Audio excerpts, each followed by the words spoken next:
Sorry.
Yeah, if someone comes to your house and puff and pun in the base.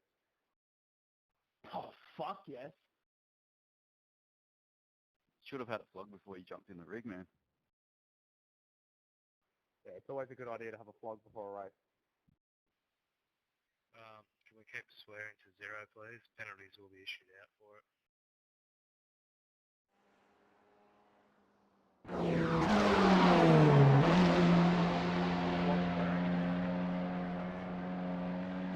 No, there wasn't.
case the safety car comes in a bit later.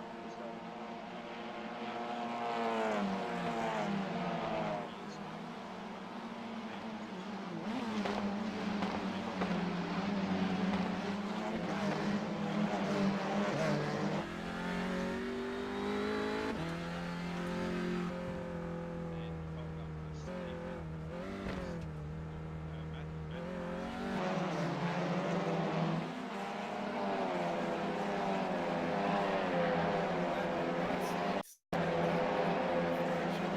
That we must have missed with a 2:20.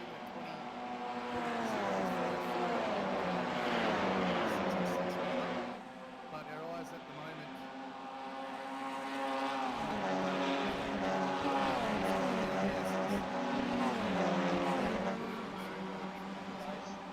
Sean Lindsay, I believe, just went up inside Nathan Clark, I believe it was.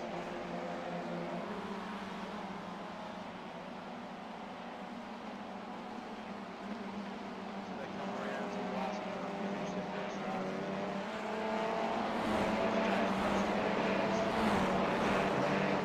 Sean Lindsay, Nathan Clark, Ray Oliver.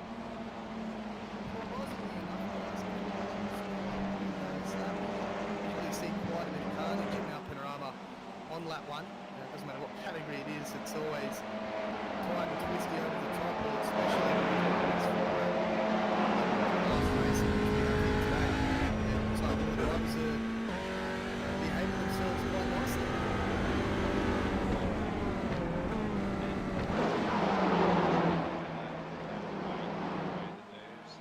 So they'll just be thinking about now about nipping close and settling down into different turns and,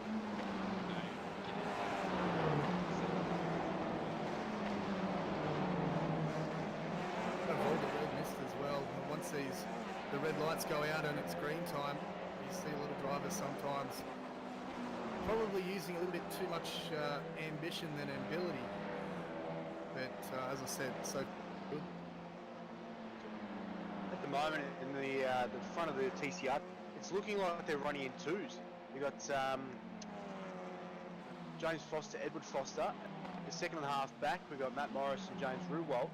And then another second and a half back from them, we have Sean Linsell and Nathan Clark. So it's looking like everyone at the front of the TCR class is running in groups of two, which will help them with fuel strategy, I'm sure. But I'm sure they all want to get to the front of the field.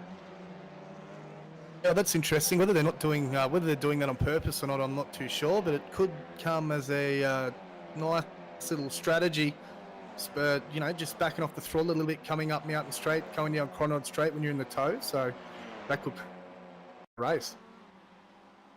I don't drive these cars, well, enough, boys, but the tow down Conrod Straight, how much does that factor into this race, do you think, if at all? Terry? Sorry, Tristan, what was the question? My brain was turned off there for a split second. Oh, good, Rob. I was talking about the tow down Conrod Straight. How much do you think that is going to factor into this race, if at all? I think you really need to be under the rear wing of the other car coming out of the elbow, don't you, Rob, to really take full advantage of it? Yeah, absolutely. I mean, I've done the first two Pace Syndicate events, really well run. But this week I thought I'd have a go at commentary. Yeah, you really get a benefit of being in someone's draft, I believe. Unfortunately with these, there's no clutch. The start is all done from a launch control, which does pay effect into these races because they're rolling start. There's no clutch, and usually with come down Conrod, put the clutch in, and you can save that few milliliters of fuel each lap, and you can get a benefit with a shorter pit stop at the end. But with these, being in someone's draft, it'll help as they can just ease out of the throttle coming to the kink of the chase and just coast into the braking market. Which I'm sure with the draft in front of them, they may be saving fuel at this early stages, Tristan. Yeah. So it's a thinking man's game. It can't just be quick. You know, you could technically, if you thought about it, if you had the same pace, so that you're following closely, you could end up coming out big because you're sitting under their rear wing the whole race. Terry, what are your thoughts on that? Yeah, I think you're right. You know, to be able to sit close to the other car. The other thing is too, Tristan, in a racing situation, you really don't want to be following someone too closely for too long, because of course your tyres start to heat up. Then your engine heating levels go overboard. You know, you can cause mechanical dramas down the track. So there's an appropriate gap that you want to stay in behind the car in front. But of course, if you're that much quicker than the car in front as well, you want to try and utilise that and try and look for an overtaking maneuver. Move up the field. Yeah, completely understood. And I'm thinking that's what Stephen Grima is trying to do. As we see here in the Kia, him and Jason sorry if I'm pronouncing your name incorrectly there, mate. But they're having a good little battle here up front in the Kias.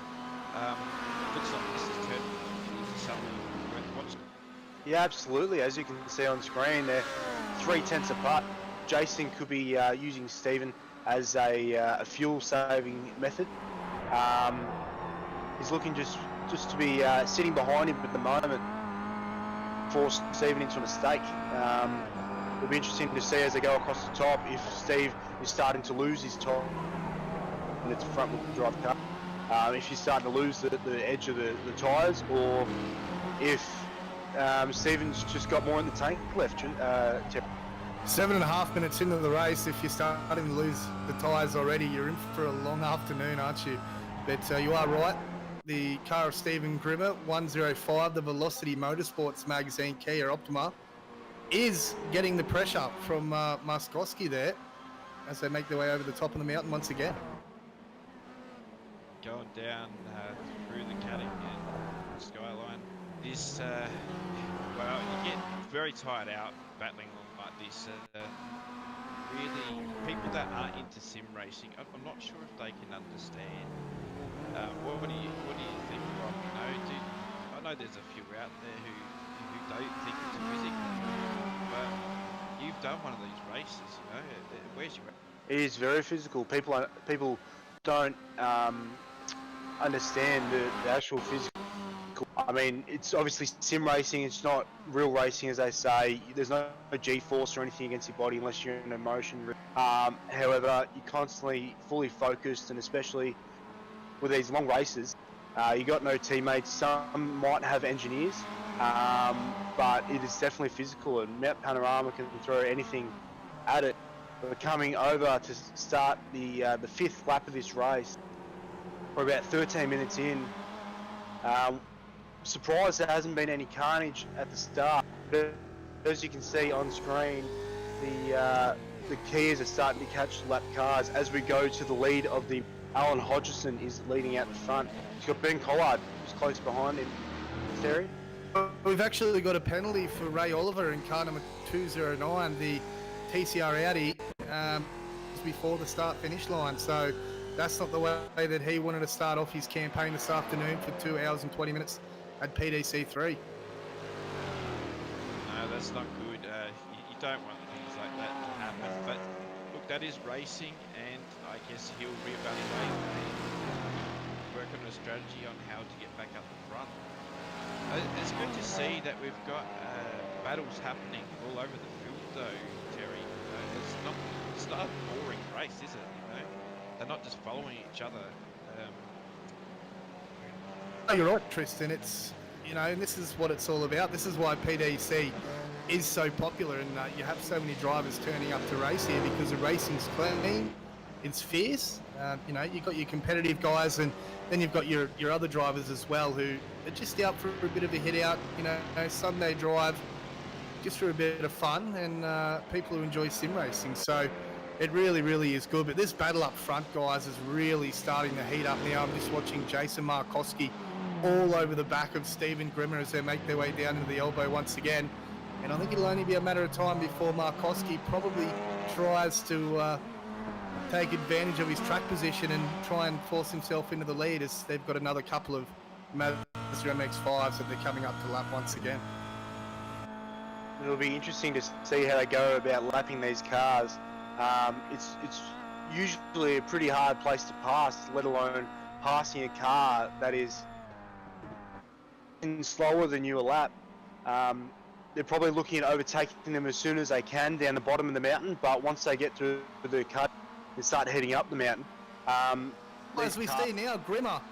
Sorry about that, Rob, but he really got balked by car number 49, one of the Mazda MX-5s back there. And this is what happened. See, now he's put about 3 or 4 car lengths on Jason Markowski as they make the... Oh, no, Grimmer's in the wall. Grimmer's in the wall. Pit straight. Yes, he's been balked big time. And, let's hopefully it hasn't done any damage to the car, Rob. Yeah, absolutely. And as I look at the rear chase, sorry, look at the front of the car. Looks like he has a bit of damage on the left-hand side of the car, left front. Hopefully he hasn't got any steering damage because, as you said, it's a long race. Crushing this early, really, it's going to be a long afternoon if he does have any steering damage. As Markowski goes around the outside of turn 2 and there's a Mustang running wide, 3 wide, and Markowski takes the lead. So, like we spoke about earlier, that lap traffic is actually bringing down for the fast cars that are getting around this track. They're going to think about that for their strategy because you get a little bump on your car and it's going to damage it and affect your performance. Terry, what do you think the lap cars can do to help prevent this? Well, I've been in situations where, I've been at the front of the pack, I've been at the back of the pack, so the best thing is to do really, just keep your eye on the mirror. You need to not only have one eye on the mirror the whole time, especially at Mount Panorama, coming over the top and coming down the hill because there are that many different blind corners. You've got to give these guys a little bit of respect as well because they're in their own race, classes, so they're trying to do the best that they can to finish in a decent position in their class, but also trying to stay out of the way of the faster cars too. So it really does make it hard when you've got one eye in the mirror and one eye ahead of yourself. Yeah, most definitely. And look, we see that in real life as well. Everyone is allowed to fight for their respective position in the podium, no matter what class they are in. Rob, transitioning into sim racing, it's good to see that we have respect and that we like to race clean.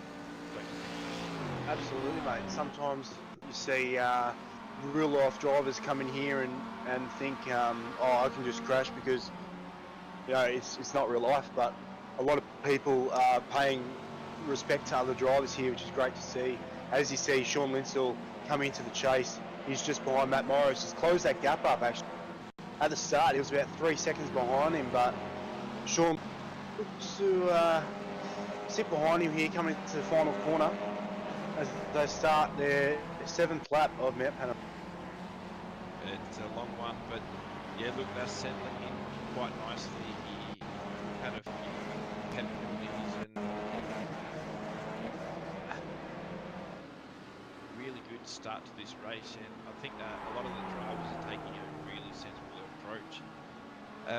Stephen, sorry, my apologies, Sean is really putting the pressure on Matt Morris here as he looks inside to take the Side. Contact. Matt Morris runs a little bit wide. Yeah, hit him there on the right wing. It's not what you want, Yeah, I jumped there, it's up, but hey, it doesn't matter, boys. So Matty's pretty fiery too, boys. He won't like that. I know what Matt's like, and he'll take that to heart. And I'll expect once Matt, if he can get. Sorry, boys, there's a car in the wall just back here at the Jiu-Jitsu corner. There's been a caution flown. Fellas, Yeah. here we go back to a Bruzy U-Wrap replay.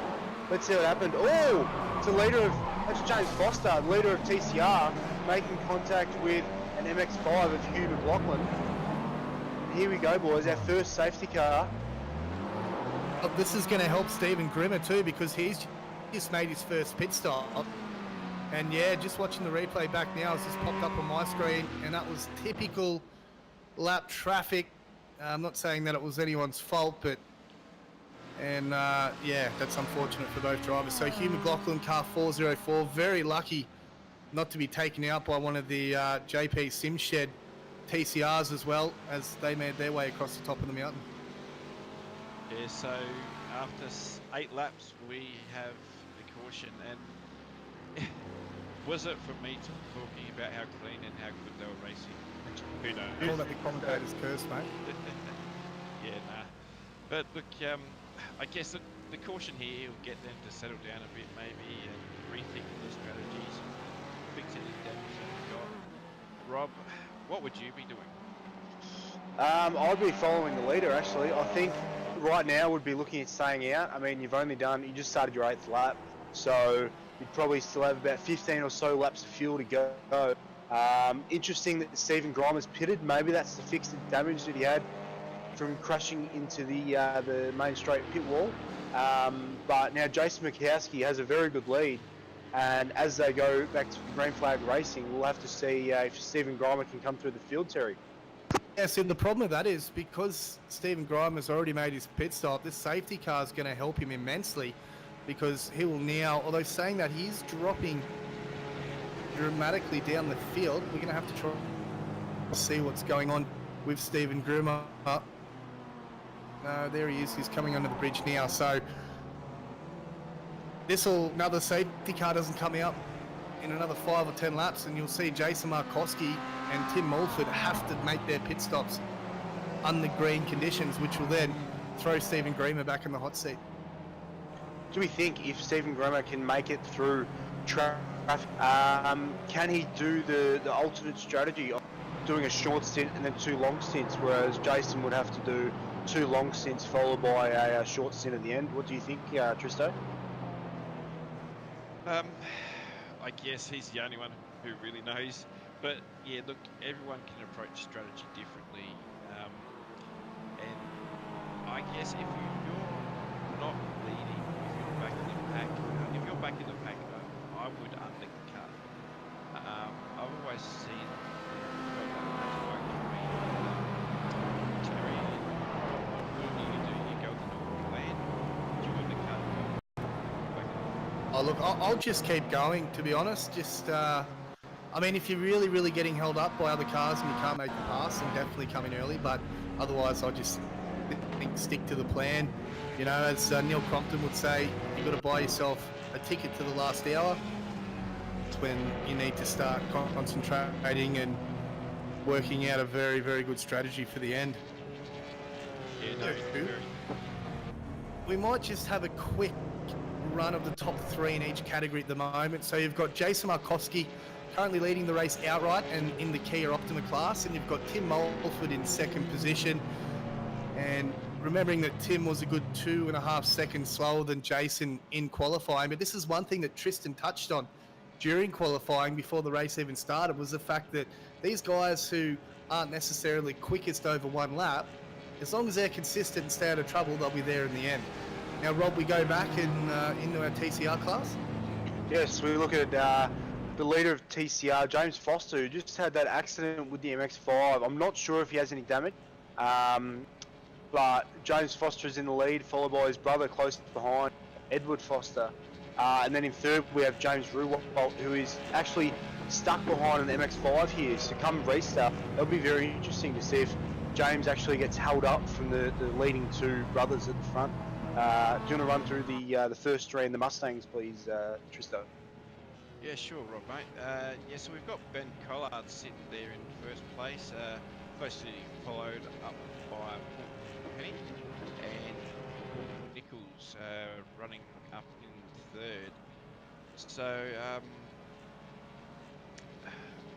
we've got the MX-5 to follow, do we, Terry?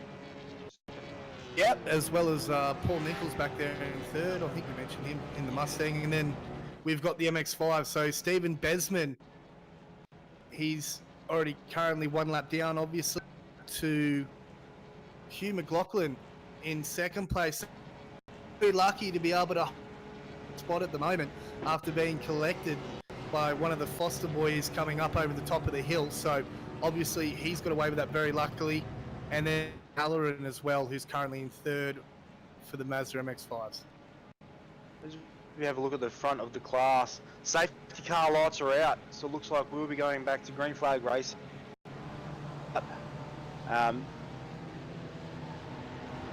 For sports, I think as Tim Melford is in the pit lane. I'm not sure if that is for damage. That doesn't look like it is for damage, so that might just be a regular pit stop. As we spoke about before with strategy, this might be to do that undercut of the front. It'll be interesting to see where Stephen Grimmer will come out at the end of this. Yeah, definitely. This is why I absolutely love endurance racing now. I was waiting for Tim Mulford to come out of pit lane. So, come out of pit lane. So will he be in front of Stephen Grimmer to hold that second position? Nah, looks like Stephen Grimmer's got the jump on him there. So, a few cars have decided to take a pit stop. Long race.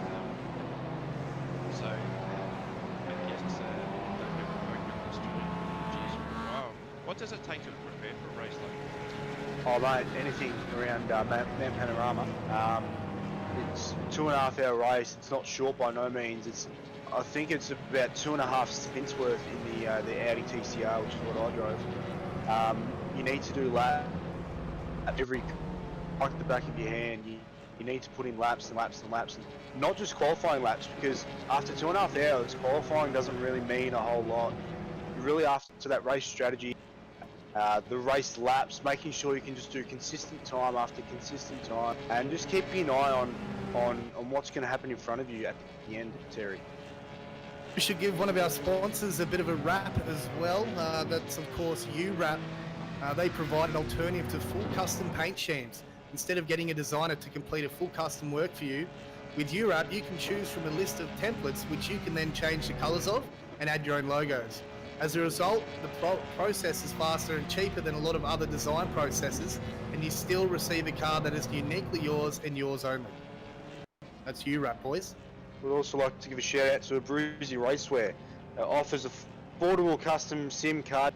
Choose from the many set templates, or Abruzzi can create a custom design for your gloves, boots, race suit and team wear. Abruzzi Racewares, your way, your wear, your way. Actually seen some of the Abruzzi stuff online, guys, and they produce a pretty good package, especially being able to custom make them with your own logo and colours. Yeah, no, that definitely is some awesome sim racing equipment, and from my understanding, you can use it real well as well, but don't quote me on that. I think you can use it for karting stuff. Yeah, I believe they're rated for karting, so which is awesome. It means karting races that we've seen many times, karters come into iRacing to get their eye in just before a major event, and they can go and take their karting gloves and boots, their Abruzzi gear, and go use them in real world. As we come to the end of this safety car period, I believe, boys, I'm pretty sure we're about to go green flag racing here again at Mount Panorama Bathurst. So the tensions are up. I guess they're sitting there waiting for this light to go green. Terry, how do you deal with nerves in a position like this? Are you good with it? Oh, look, in the real world, Tristo, it's no dramas at all for me. I very, very rarely get nerves in a race car, but when it comes to sim racing, I reckon I'd probably have the shakes up about now. It's funny, sitting here doing this gets my nerves going more than sitting in a real race car, which is quite strange. But you really have to be careful on these restarts too, because everyone's all bunched back up again. Everyone's trying to get track position. Cold tyres, which we've seen, have caught a few people out already over the course of the last hour in practice qualifying, start of the race, as we see now James Foster and Edward Foster nose to tail through turn 2 once again.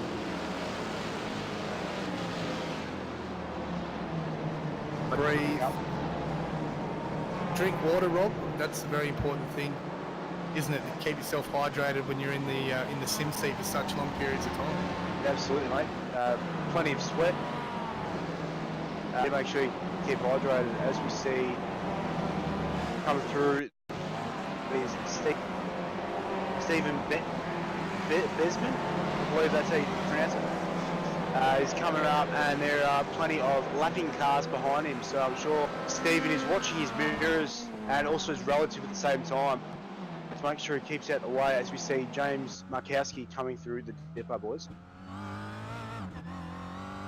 although look back down into routine of consistency after that pace cut. They always upset things, and unfortunately, as we know, cautions lead to cautions. I guess sort of a long haul, we're on lap 10. Still got just under 2 hours to go. Going to have a look at through the field as well. We're commenting before that Tim Mulford held second position once we saw Stephen Grimmer with the issue in the Kia after he clouded the wall and had to come into the pits and get some repairs. But Tim Mulford now, he's dropped all the way back down to 37th. So he's 32 seconds behind our leader of Jason Markowski. So he's missed out big time with that pit stop. Watching Stephen Grimmer come through the chase, caught up behind an MX-5. Blake Urquhart, new OP sim shed, sponsored by Brizzy. Very flashy with the chrome, which looks awesome. As Blake is trying to hone in the drive ahead of him, which is Rob Fitness, as they come up on a lapped Mustang area. Yeah, so this is a great example of three different models of cars, three different classes of cars, and of course 3 different speeds. So driving in, trying to thread the needle through the gap, and he makes his way past car 301 of one of the Mustangs there. That is David Miller, and past Foster as well. Oh, sorry, not Foster. It's Blake Urquhart. Yeah, Blake Urquhart. Now he's up the back. Of course, for position on track, but not position in class. So this needle holds. That was a nice clean pass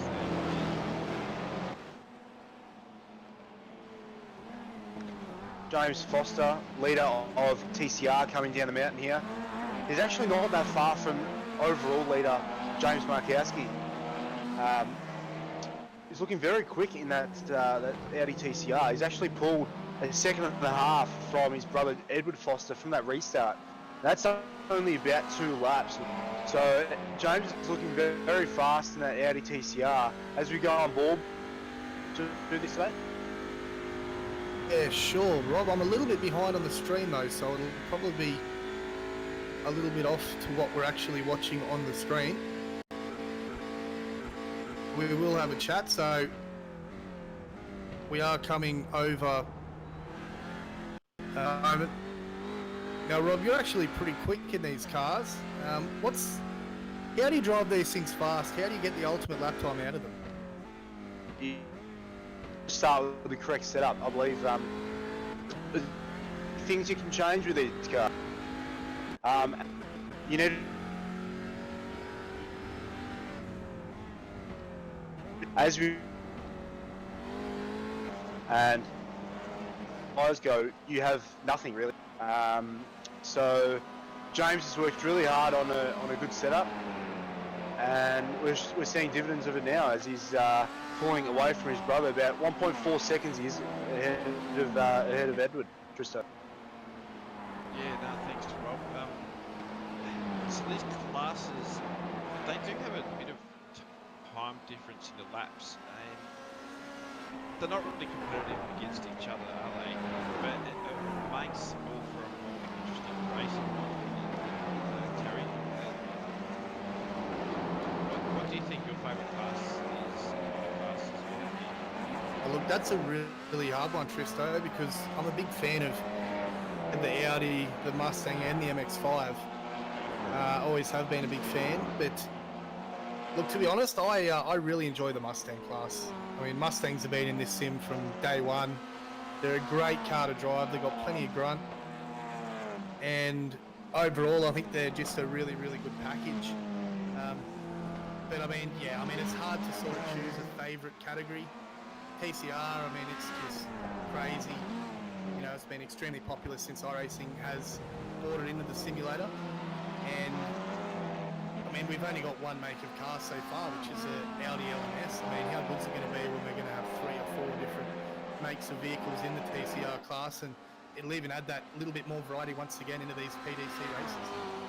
I can't wait until they release them. Hopefully Volkswagen, Subaru, I'd love to see those real world cars coming to sim racing. As we see, James Foster is losing a bit of time down Conrod, which is expected to this the Kia, as the Kia is a much faster car. However, across the top boys, we're seeing him really hone in on that Kia. What do you think, Trista? Look, with the Kia having there's always been I guess what he makes up through those allow him to steer but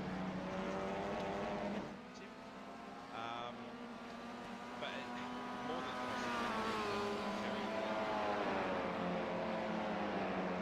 Yeah, look, I think as the time will go on, I mean, we haven't seen Markowski make a pit stop yet either, and as Rob mentioned before, the Kia's quite hard on the tyres, so I think gradually, each lap, we'll probably see the Foster boys start to reel in the Kia of Stephen Grimer, as we might have a quick look at some of the lap times that the guys have been doing. So we're on lap number 13 now.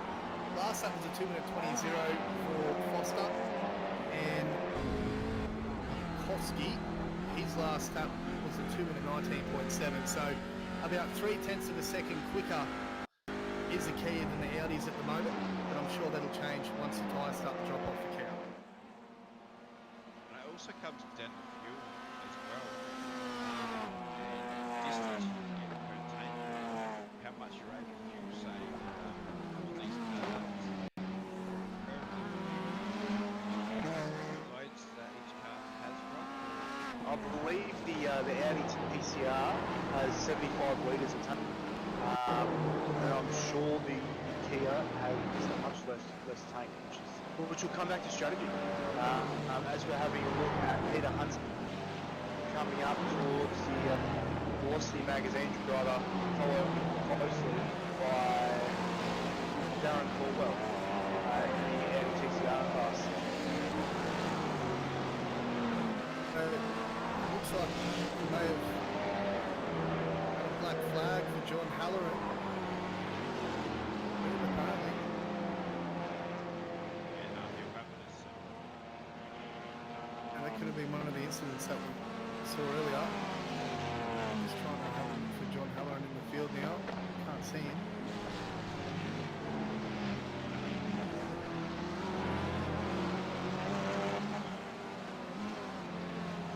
There he is now. So Halloran's currently in second position in the MX-5 category, and he was the one that was tied up in the incident with one of the Foster boys, so he will more than likely probably lose his second position to Tristan Moore as he gets gobbled up by a Mustang coming over the skyline and down the S's.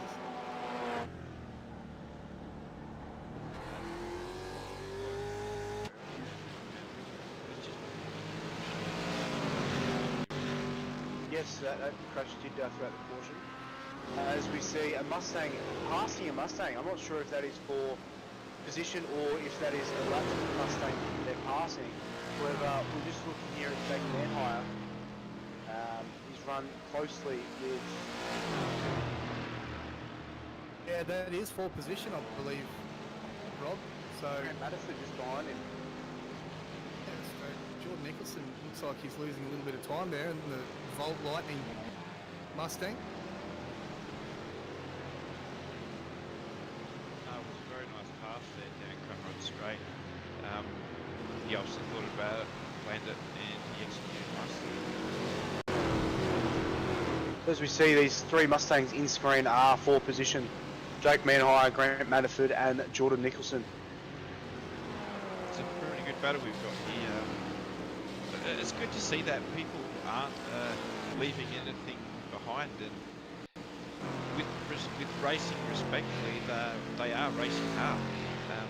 And even though it's I guess it's a short endurance race when you think about it. But yeah, I think when it's you one of think about it, it's a short endurance race if you had another driver, but being a single driver, having to sit there for 2 hours and 20 minutes, I mean, I reckon some of these drivers will be getting to the 1.5, 2 hour mark, and they would have had enough, I think. As you see Ray Oliver just getting overtaken by Nathan Clark. That is the use of the slipstream there, boys. As we mentioned before, the draft around here is pretty big, and there we see it in stream. How good do those Abruzzi deliveries look too on the Audis? They look fantastic. The of course, JP Simshed cars, they always they just pop on the track. I absolutely love deliveries, and that was one of the things that brought me to the team, actually, was just how good the cars are presented on the track. Here we go, battle of 3 in the TCR class. We have Blake Urquhart for JP Simshed Abruzzi. We have Pat Gallo for Mark 1 Compert. And then we have Rob Fitness, who looks to be running a Audi Sport factory car. Who do you think will get in front of this one, boys? I think Pat's got him on the inside here. He'll get past Blake on the straight. I think Blake will have a better run up Mountain Straight here, as Rob Fitness might actually have a go here as we run on board with Pat Gallo. Yeah, It might go side by side through here, through turn 2. Who's going to... Blake moves across and protects his line. What do you think, Terry? Do you think Pat's going to get him around the outside? Well, look, it's a good possibility, but they just need to calm down a little bit. We're still only not even 40 minutes into the race yet, so it's still plenty of time to go. Very respectful though. Good racing, good clean racing. This is what we'd like to see. Pat's pushing back up behind Blake here, who very risky go for a pass across the top of the mountain. What do you think about that, Rob? Passing across the top of the mountain? Yeah, it's very sketchy for sure. I usually try and avoid it where I can, but like we said, passing across the top is very hard around here. Nearly almost single line driving as the boys come down through the dipper. I believe they're coming up to a Mustang ahead as well, so that may help Pat Gallo getting past Blake Terry. Just having a look here, what are the differences in straight line speed with the Audi and the Mustang? They'll be pretty similar, wouldn't they? I'm not sure myself, Terry. Rob, you aware of the top speed? I'm not sure on the top speed, but as we see, TCR just flying by that Mustang. There we go. There we go. There's Right on cue. Here's Pat in the draft of Blake Urquhart. Will he send it up inside? He has a look, but he doesn't go for it. Sits behind Blake for another corner. But he might have a go into the final corner as we come under the Armour All side. Oh, and did he just drop into the pits? Say no. He thought he was going to the pits, but that's just a bit of a fake, man. Pat's had a good run off the final corner. He might have a good run on Blake here into turn 1. Pat's up the inside, backs out of. Yeah, it looks like he's in no rush to get this past. And think of the pressure this is putting on Blake. He's not only going to pay attention in front of him, he has to watch behind him. Terry, Pat is being very sensible about this pass, isn't he? Yeah, he certainly is. He's not throwing everything all at it at the moment, which is probably the smart thing to do. You could need to wait for the last hour, half an hour before you start playing those sorts of games, but he's just letting him know that he's not going to be a pushover either. I mean, that's the last thing you want other drivers to know and to be aware of the fact that, you're an easy pass, because then everyone will be trying to make the move. It's definitely these two drivers. As we go on board with Blake Urquhart here leading the pack of 3. Seeing the mirror, is that Pat up the inside? That's Pat up the inside. Gets the move. Very good move by Pat Gallo. Risky, but he got it done, and he got it done cleanly. So, all effort. A+ there. Here we go to the Abruzzi wrap replay. On board with Pat Gallo up the inside across Reed Park. A lot of respect also, boys, shown by Blake Urquhart just to give him the room. He didn't nudge over to the left-hand side. And also by Pat Gallo, he didn't run Blake to the wall. As here we go back to live footage. Pat Gallo coming into Conrad straight, Terry. Streaming, guys, so I'll let you guys call it for a minute. I'll just try and get this back up. Yeah, no, all good, Terry. Yeah, he's just coming down Conrad, thinking about going into the chase here, and this is the highest speed of the track. You've basically got everything on the line here and into this braking point. Got to hit all your marks. Leaves it fourth still with these TCR cars. That's very high gear. That is fourth gear, usually through the chase if you can get it right. Sometimes we go third, but if you can get it right, we go fourth, as we are now started our 17th lap. I believe we aren't very far away from pit stop.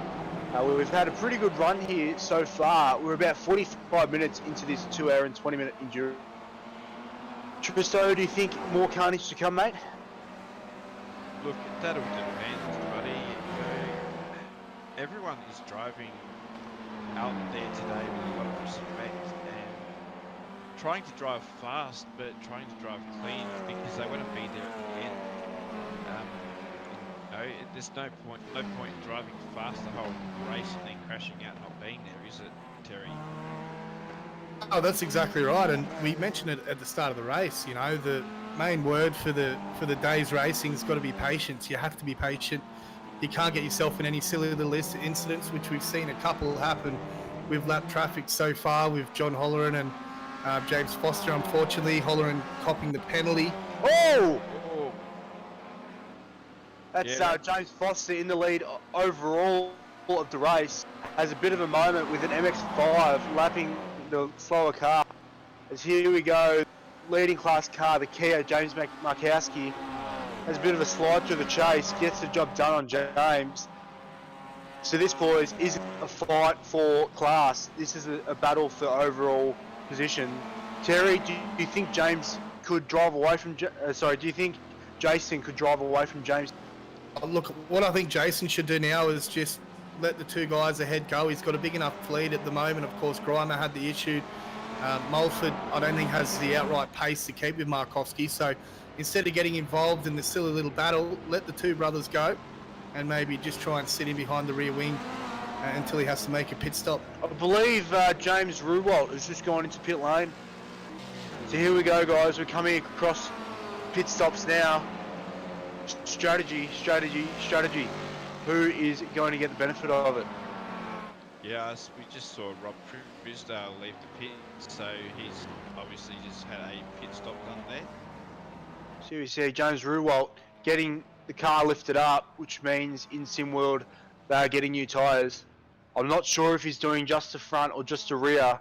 At this early stage, I'd probably just do the front, as they're a front-wheel drive car. All the work's done at the front. But it'll be interesting to see when the leaders of James and Edward Foster and even Sean Linsell will pit as they try and get the benefit of the doubt in these pit stops. Yeah, so being lap 18, you really would think that it is about time for these guys to start coming around and making pit stops.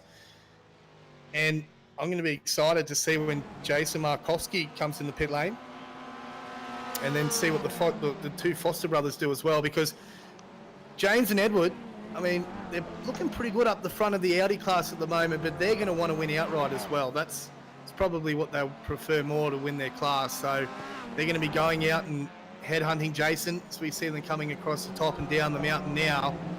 And you can really see the tyres of Jason Markowski starting to go off in the MMS Esports Kia Optima. I think Jason's under a bit of pressure here. Rob, you think Jason, what's he going to do? Is he going to keep fighting them off, or is he going to let them go? I think with Jason being in the fast, he should either try and build that gap or just let them go, because at the end of the day, yes, he might not win the overall leaderboard, but he still won the class. So I believe winning the class would be more of a feat than winning the overall. Do we see the TCR boys come in? No, they've stayed out for another lap. We'll continue on. This is the other thing too, guys. They're losing time with Sean Linsell back in third position by being held up by Markowski. So we're going to have a look at Linsell now as he comes across the start-finish line to see what his time last time round was. So he's done a 2 minute 22.1. where we go to the car of Edward Foster. Oh, no, so they're actually quicker that lap. Never mind. My point is not valid. So the Foster boys have just gone 6/10 quicker than Sean. That might have something to do with the draft as they come down Conrod and go up Mountain Straight. The draft from that Kia might be beneficial. So if they continue to stay behind that Kia, they may continue to grow to Sean as we come. James Baldwell coming into the chase. And so We probably should mention too that Stephen Grimmer has dropped well back in the order. He's a lap down now, down in 33rd position. So he's had an issue that we've missed, and he was certainly one of the drivers who was competing for a victory here today. Well, I'm thinking maybe we should go with the top 3 of each class again, guys. Rob, start us off. do it. So overall race leader is Jason Markowski, followed by Tim Melford, P2, which is 15th overall. And then down the field as we look at Stephen Grimer going across the top. He's third in class, but he's also sitting 31st overall. I'm sure Stephen wouldn't be very happy with that, as we know he's a very fierce competitor and he would love to win this race. Terry, would you like to read out the top 5 of the TCR class, mate? So we've got James Foster in the JP Simshed, Abruzzi and an Audi TCR LMS, and then we've got his brother Edward Foster back there in second position. Those two have been nose and tail. Be able to throw a blanket over the both of them since the start of this race, which is exactly 51 minutes ago. And then of course back in third position, who's been a bit of a quiet achiever today so far, is Sean Linsell. And then Nathan Clark back there in fourth and Ray Oliver in fifth. We see Markowski pit. I'm not sure if he'll be out of fuel yet. He might be. However, I'm sure his front tyres would have well and truly gone past their use date now. Use by date now. Trista? Yeah, I'll update us on the Mustangs, and in first position we have Ben Collard, second apologise if I haven't pronounced your name correct, and in third place Paul Nichols. Terry, finish us off with the MX-5 one. Certainly. So we've got Stephen Bashman there in first position in car 406 with Hugh McLaughlin back there in second position, and he is currently both currently 2 laps down, and Tristan Moore is back in third. And we did see John Halloran get that penalty earlier. He was holding second position in behind Bashman, but now he's all the way back to 45th position. Like we've spoken about a lot of times, guys, patience is the key across the top of Mount Panorama as the two Foster boys come across the top. They're getting held up by these Mustangs, but I'm not sure it'll be too great that they'll be losing a lot of time on Sean, as he is now 6.5 seconds behind. Once the Foster boys get past this next TCR, sponsored by Momo, I'm sure they'll then be able to create that gap again. As the TCR car that they were lapping is now in the wall at Forest Elbow. I'm not sure who that was. No, but that was close. That could have caused an incident to crash out the leaders in the class and almost over it. One day, I hope he didn't panic. You know, I guess that people get nerves in sim racing, just as Terry was explaining. So we're just trying to track down and see who that driver was who did put the car into the wall, and I believe it was Jack Anderson. So Jack Anderson is at the moment is in 30th position, so he's not having a good afternoon, but he's still managing to hustle the car around the circuit. So maybe a little bit of damage, but not enough to put him out of the race, which is good for Jack. Sean Linsell from P3 is now coming to pit lane. I wonder if he can do the undercut. It was about 6.5, 7 seconds to the Foster boys at the front. But can he use the new tyre to his advantage? I'm sure he'll get front and rear tyres, or maybe just the front tyres. can he use these new tyres to his advantage and try and close up the gap of the Foster boys? As now we have a look at Nathan Clark, who has just taken over. Oliver is now in P4. In the Abruzzi U-Wrap replay, we saw that it was Jack Anderson who actually moved himself out of the way of James Foster, and in doing so, he made a small mistake which put him into the wall at the elbow.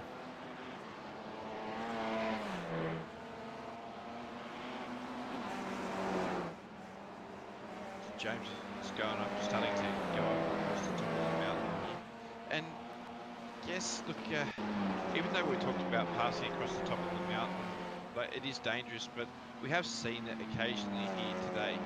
And I guess if you are passing a class that is a lot slower than you, and you know you can get it done cleanly, then and they give respect back, it's not too bad. You definitely need to look at many different passing opportunities with a race like this, don't you, Rob? Absolutely, mate. As we see the Foster boys come through the elbow, there's about a second between them. Ray Oliver coming down the dipper. He's in P4 at the moment. Really good start from Ray. We're coming up to the hour mark. I'm sure these guys are starting to think about pit stops. In fact, I'm not sure why they haven't pitted yet. They must still have a fair bit of juice in the tank.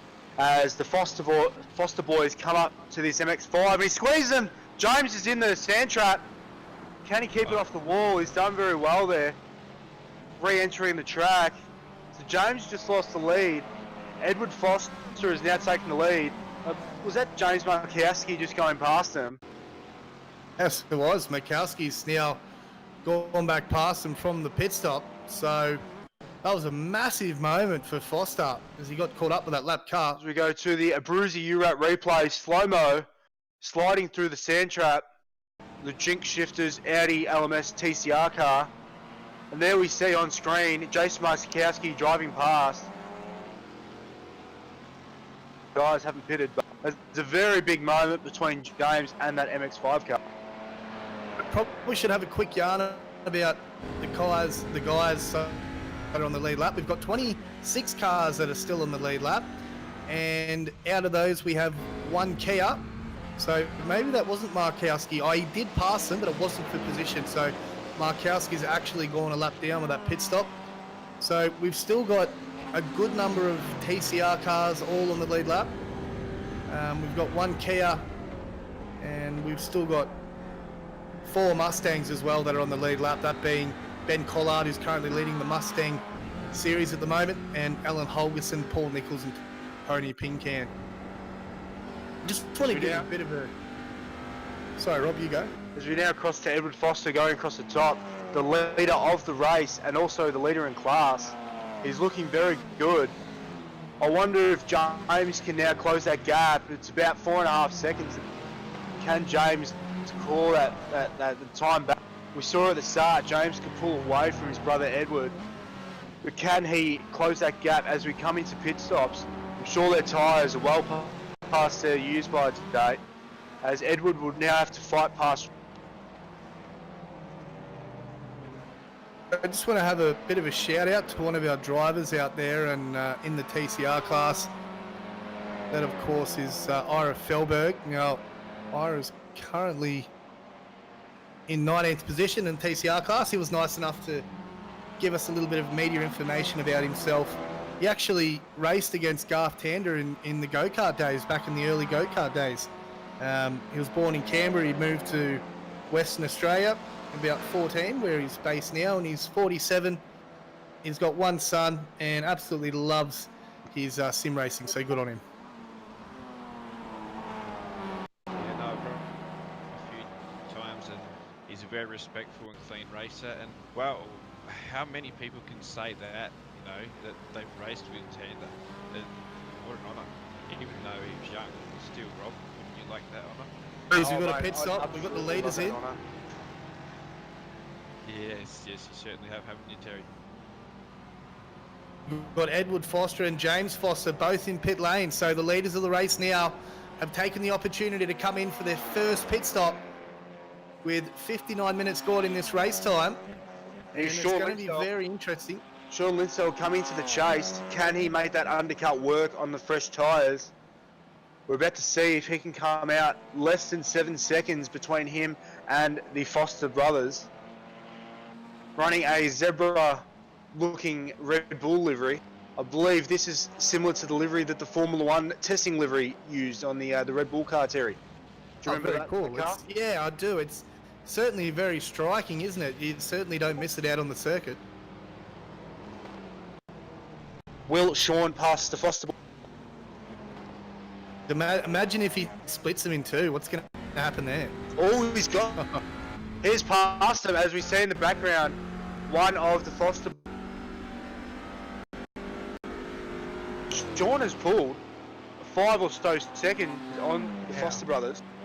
That is a big margin. Massive. Well done, Sean Lindsay. And as we mentioned before, you know, he's been the quiet achiever in the race so far, and now he finds himself leading this race outright. Could this be a matter of Sean putting in less fuel than Ed and James, doing the undercut, getting that clean air, and now in the next pit stop, which I'm sure they're going to have around the 2 hours, will he have to put in more fuel than Edward and James? What do you think, Tristo? Possibly, only he knows. But look, you have to try different strategies in these races. You know, there's so many different ways that you can go. If you don't, then you could have thrown a podium out the window. Terry, you've got to try new things, don't you? It does depend. I mean, if things are going to plan, I'll stick with the plan. You know, something my old man used to say to me was, "Don't fix what's not broken." But I mean, if you're struggling and you're probably mid-pack or maybe a little bit off the pace than what you thought you may have been at the start of the race, and definitely start trying some new strategies, because I mean, it can only go one way. And I mean, I guess majority of people are here to win. You do have your drivers that are just here to have a bit of fun. It's a bit of a social outing too, isn't it, sim racing at times? So when they'll start looking at, I guess, throwing a different strategy at the board, probably in the next 30 minutes if they're not where they want to be. As we see Shane Witt come into pits for his first pit stop. Matt Morris crossing the start finish. Sorry, Rob, we've had a big incident up the top of the mountain. Rob Fitness has gone into the wall big time, and I dare say that will probably be his day done. Coming through Sulman Park, it was nearly identical to Anton De Pasquale's accident during the Bathurst 1000 when his throttle got stuck open. He's gone straight into the wall there, massively. He's clipped the wall on the inside, and hopefully we can get some vision of that. So I was just looking before, and it looks as if we've got a few position changes up in the TCR class. And Matt Morris is up and running second. Shane, he's put up 19th, but he's currently running first. I guess different pit strategies and all that.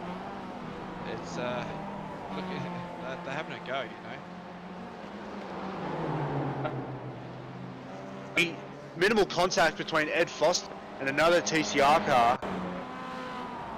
Edward is just trying to get in front and get out of the way of the lapping TCR car. Makes minimal contact as we see them coming across, about to come under the tree, Fujitsu corner as they call it. I take it, Ed will now be stuck up behind this TCR car. Might cost them a few tenths, and they're also catching an MX-5, which will also hold them up. MX-5's done really well to get out of the way there. Just looking at Shane Witt, he started 19th and he now leads this race. Has he not pitted? I believe he is just pitted. He's just pitted, or he's in pit lane at the moment.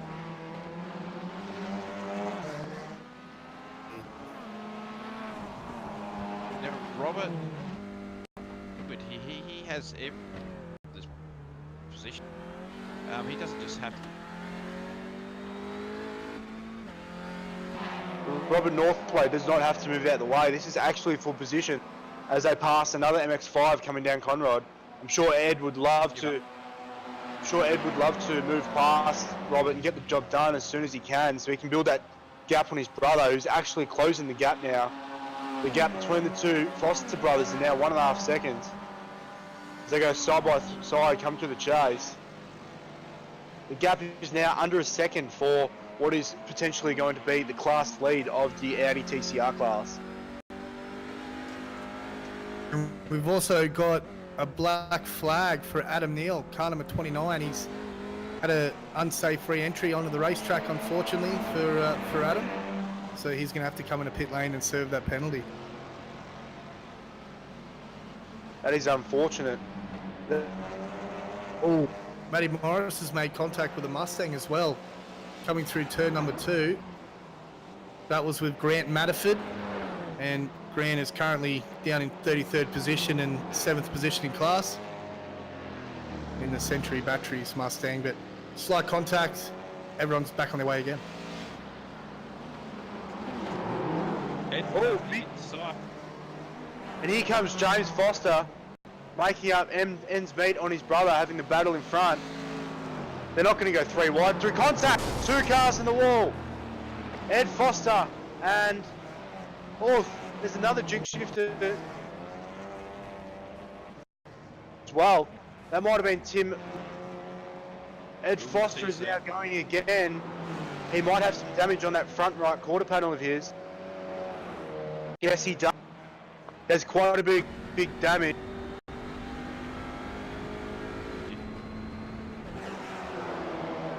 Oh, I don't think so. Both the cars got re-going again. Here's a slow-mo, a Bruiser U-Wrap replay. Big contact. That's Matt Morris and James Ruwald also involved. The track isn't blocked, is it, Terry? Oh, MX-5 coming in hot. There are cars. Another TCR car going. Oh no, this is massive.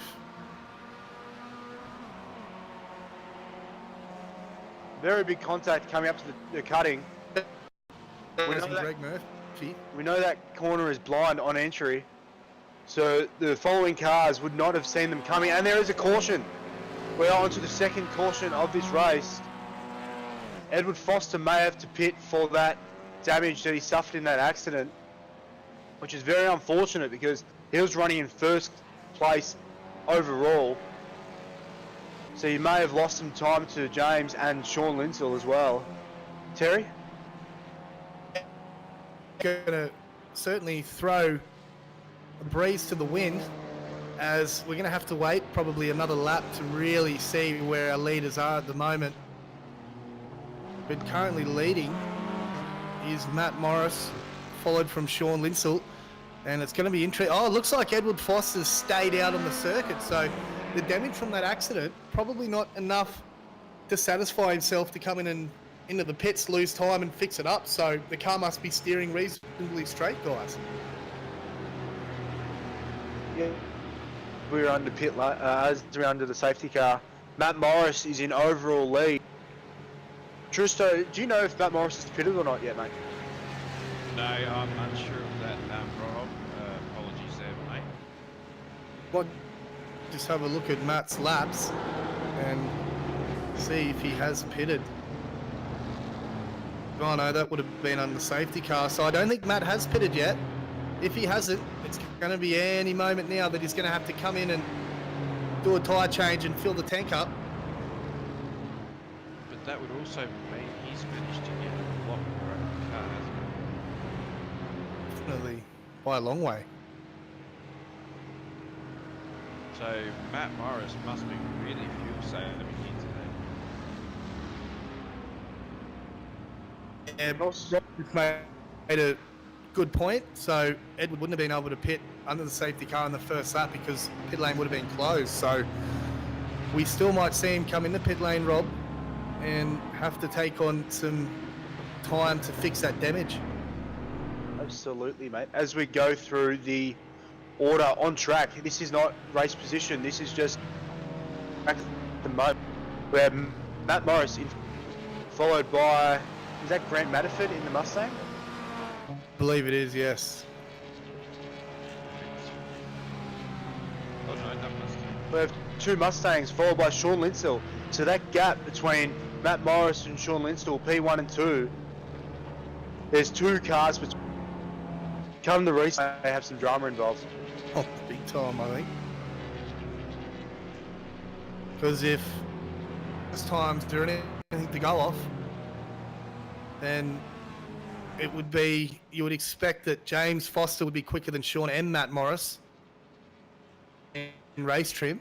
It could be a completely different story.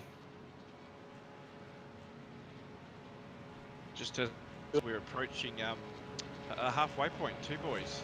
We are Terry, too. yeah, we're at the halfway point, so this could be an interesting end this race, Terry. What's going through these guys' minds? Well, at the moment, I think what's going through Matt's mind at front there is, I need to get in and get this pit stop done so I can get back out while the safety car's still out and circulating around the circuit. But we're certainly getting down into the serious part of the race now, and we'll go back through some of the positions for you. So we've got Matt Morris out in front, Sean Lindsell in second, James Foster and Edward Foster have been the pace setters. And here we go, Matt Morris in the pit lane. So he will make his way in the pit lane. Two Mustangs follow Matt Morris into pit, and that is Edward Foster. Ed has come into pit lane to fix that damage. Yeah, so really by the looks of it, out in front at the moment, it's Sean Lindsell and James Foster.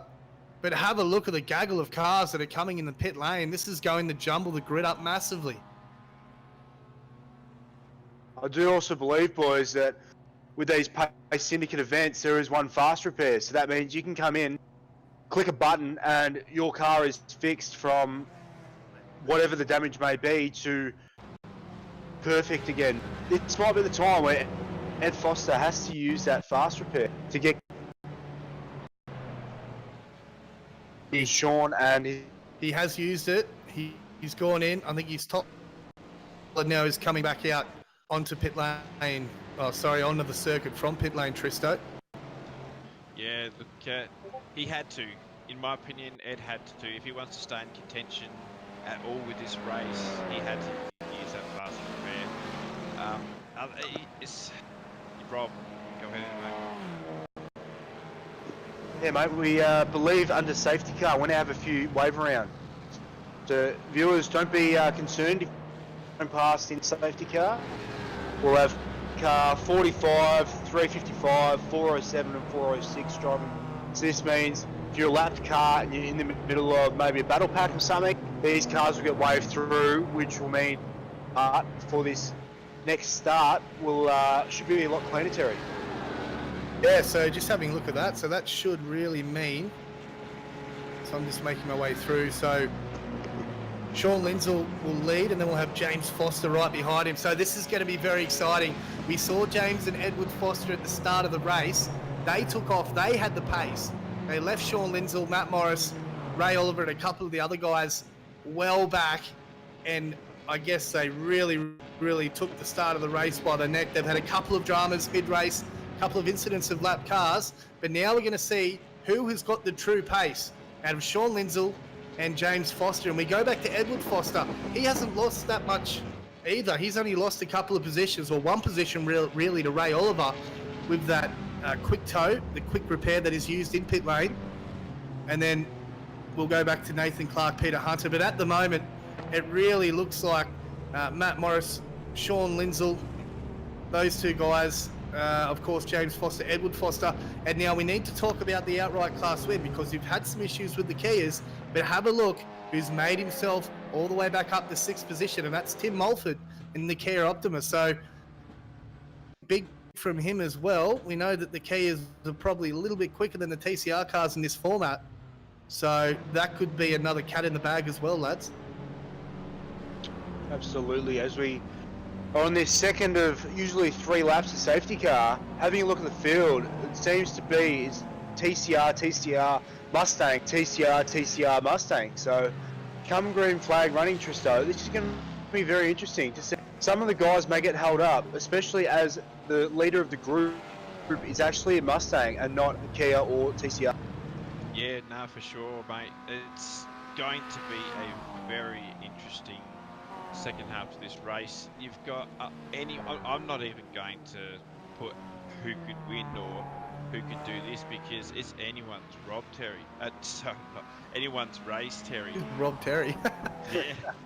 Boys, just quickly before we go green again, I just want to give a quick shout out to my old man, Brian Nightingale. He's in a nursing home at the moment in Bathurst, and he's fired up the computer. He's actually tuned in and he's watching us. So it's good to see the old boy tuning in, getting with the times of technology, and checking out the sim racing. Good on you, mate. Hope you're well. Yeah, no, good on you, Brian. Keep well, mate. Looking at no, we're not going green flag running this time. But yes, I think we are. We are. We are green flag racing. So I'm not sure what happened to that Mustang. Sean Linsell takes the green flag. James Foster is half a second behind him. Then we have Ray Oliver and Nathan Clark. And Ray Oliver has certainly been putting in the practice laps this week. I've seen him in a couple of servers, so he'll be consistent. As we see James Foster now in the tow of Sean Linsell. He's going to go on the outside. Linsell goes on the defensive now as they make the way into turn 2. But Foster up the inside of Linsell. This is the battle for the outright lead and the class lead. And Foster just misses the back of the car. And this will allow Ray Oliver now to come up into second position. And Foster, a little bit aggressive on the restart, has found himself back in the third place. Well, up the inside goes Foster. That is a very big move. I believe that might be Nathan Clark, the Pace Syndicate car. So now here we have Sean Linsell. He's pulled a gap of 1.5 seconds on James after that move up the inside of Griffin's Bend, turn 2. Let's see if James can claw that time back. We know he definitely has the car speed and the pace under him to do very good times. James's fastest time of the race is the 2:19.7. Whereas Sean has done a 2:20.3, so there's a good 7/10 of a second between the two guys there. What do you think, exactly right. Sorry, Tristo. No, all good, mate. Wasn't me. But look, I'm just watching this battle back here with Edward Foster and who's in front of him there? Pat Gallo, is it? That's Pat Gallo, yep. Yeah, look, they're getting quite intense. Edward realises he's under pressure here, and he's out to pass as many as he can, as quickly as he can, so he can get back up there. That's the safety car. Well, wow. Could this be good news or bad news for Ed Foster? We know he had to do that extra pit stop for the damage. That is very big news. Another safety car. If he's got, he didn't put fuel on, did he? He did his fast repairing out again. I think he did top the tanks up. He was in pit lane for a little bit longer than you would be if you only went in for a quick repair. I believe as we have a look at pit lane, at the back of pit lane, there is a very damaged Ford Mustang. That would not have been a very good accident to be. Hopefully his race isn't over, but I'm sure he would have had to take a tow, which is about 3 minutes or so around here, guys. But under safety car, Ford Mustang might only fall a lap behind. Yeah, well, what's the old saying, boys?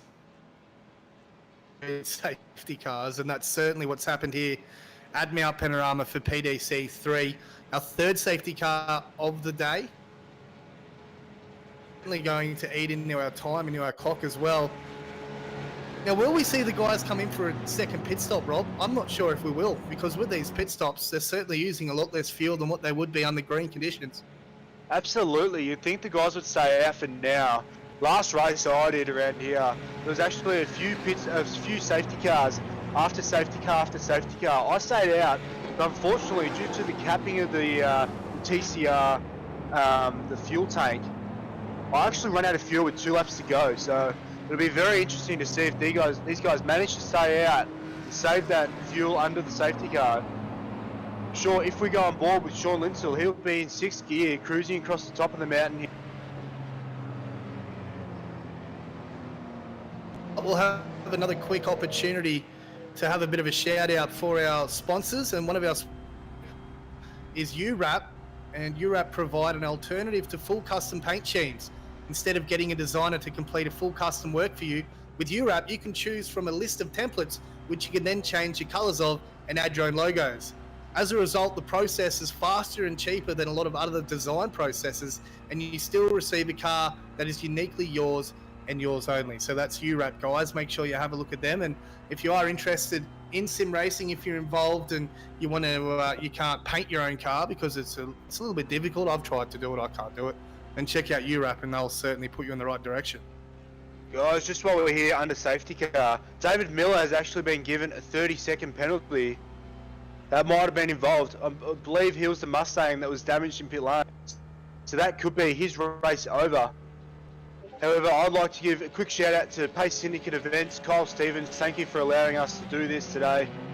A lot of to this, and to you and your guys, thank you from SimSpread Broadcasting. Another big, we probably should give JP a shout out too, JP Courier, who's, I mean, he's behind the scenes, he is on top of it, isn't he? I mean, his passion for sim racing and JP Sim Shed, which he started himself from nothing. Now I believe there's over 1,200 likes or something on the Facebook page, and yeah, he's done a really fantastic job with this whole gig, and it's pretty special to be a part of, isn't it, boys? Yeah, nah, for sure. He's a special bloke to be around, and he's doing amazing things to help the sim racing community, and the more we can do to get behind him and look after each other, that's what we do in the sim racing community, isn't it, Rob? Absolutely, mate. We're always looking out for each other. I believe we got 2 laps to go here. As we see, Jason Markowski, after that earlier incident, he's actually up to P8 overall. So being in the Kia, more horsepower down the straights. As we jump on board with him here, you can hear him use the clutch. He's trying to save maximum fuel. And with more horsepower, I think he will pass these TCR cars, guys. What do you think, Terry? Well, I think it's a very good possibility. He's certainly got the power in a straight line, and has the torque as well going up mountain straight. But then the problem is trying to keep that lead, remembering that the tyres are going to be nice and cold on these cars too, because we only really have 1 lap of running, which wouldn't have been enough time to get the pressure and the heat back into the tyres after only 1 lap before our safety car come out again. So this restart, hopefully we can get a couple of laps green, boys, and everyone can sort themselves out in position. Correct me if I'm wrong, guys, but I think Rob Crisdale has now taken the lead of the Mustang Club, followed by Jake Manhire and then Tony Pinkham. Too sure. According to me, it's Paul Nichols that's still leading. Yes, it is. Sorry. It is Paul Nichols. Sorry. Yep.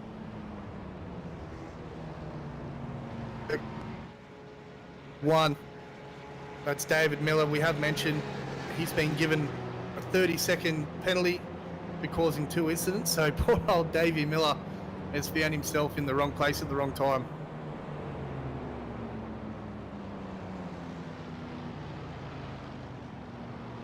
But look, incidents, that's part of the game. You know, you deal with it, move on, you learn from it. It's something that's going to happen, and I think as far as it goes, you're just going to learn from it and try and better yourself next race. You'll bring whatever. Absolutely, mate. You got to, if you have mistakes here, you got to take it on to the next round. We know these races happen once a month, so there's a lot of time for practicing and making sure your mistakes are fixed for the next race. As we have a look at the field, this is Peter Kropp we're looking at now. We go to Adam Neal going across the top of the mountain. The safety car lights out yet, Terry? Having a look now as they make their way across McPhillamy Park, the safety car lights rather, are out, and we should go racing this time around. And it's a battle of the big boys out in front, Sean Linsell and James Foster, first and second. Back to Ray Oliver in third, Nathan Clark in fourth, Kyle Stevens in fifth, Pat Gallo in sixth. Then we've got Edward Foster, another one of our drivers who we think that have the pace to win this race outright. And right behind him, this is what I'm looking forward to. This is what has me excited. Jason Markowski has now made his way back up to 8th position after being a lap down in that Kia. And we saw before he did have the pace to lead the race. So if he can find himself making his way through a couple of these lap cars, we could certainly see him trying to have a battle with Sean and James out in front. Matt Morris all the way back in 13th place. He's led a couple of laps of this race. So I think the safety car might have hurt him a little bit, but we do know that he has the pace to be able to come back up and try and get back in the top 5. Now they're going to be on cold tyres here, they caution, aren't they, Rob? So they're going to have to take extra care on this restart?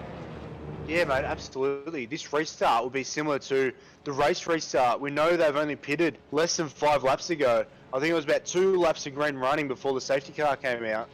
So these guys will have fresh new rubber. I'm predicting we'll see some pretty fast lap times here. Sean Lindsay will take the lead for the race. James Foster will be closely behind him, and then followed by Ray Oliver. We haven't spoken much about Ray Oliver here. He started mid-pack, he started down in 11th, and now he's back up to 3rd. So that's a very good start from Ray. We're just over halfway into the race. We're coming up to 1 hour and a half mark, 1 hour and 30 minutes in. Here, what do you I think he certainly will be, as we see the safety car peel off in the pit lane. But yeah, he's been the quiet achiever all day, really, hasn't he? Sean Linsell started off as that, but started to make a bit of noise as we go green once again. An hour and 25 minutes into the Panorama Drivers Club 3, better known as PDC 3, as they make their way through turn 1 once again.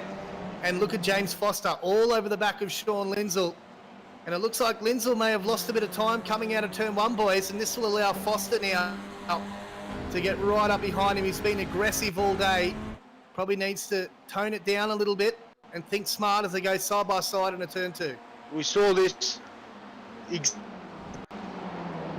last restart as James goes around the outside. Oh, Very He's brave done it. move He's from taken the James lead. Foster around the outside.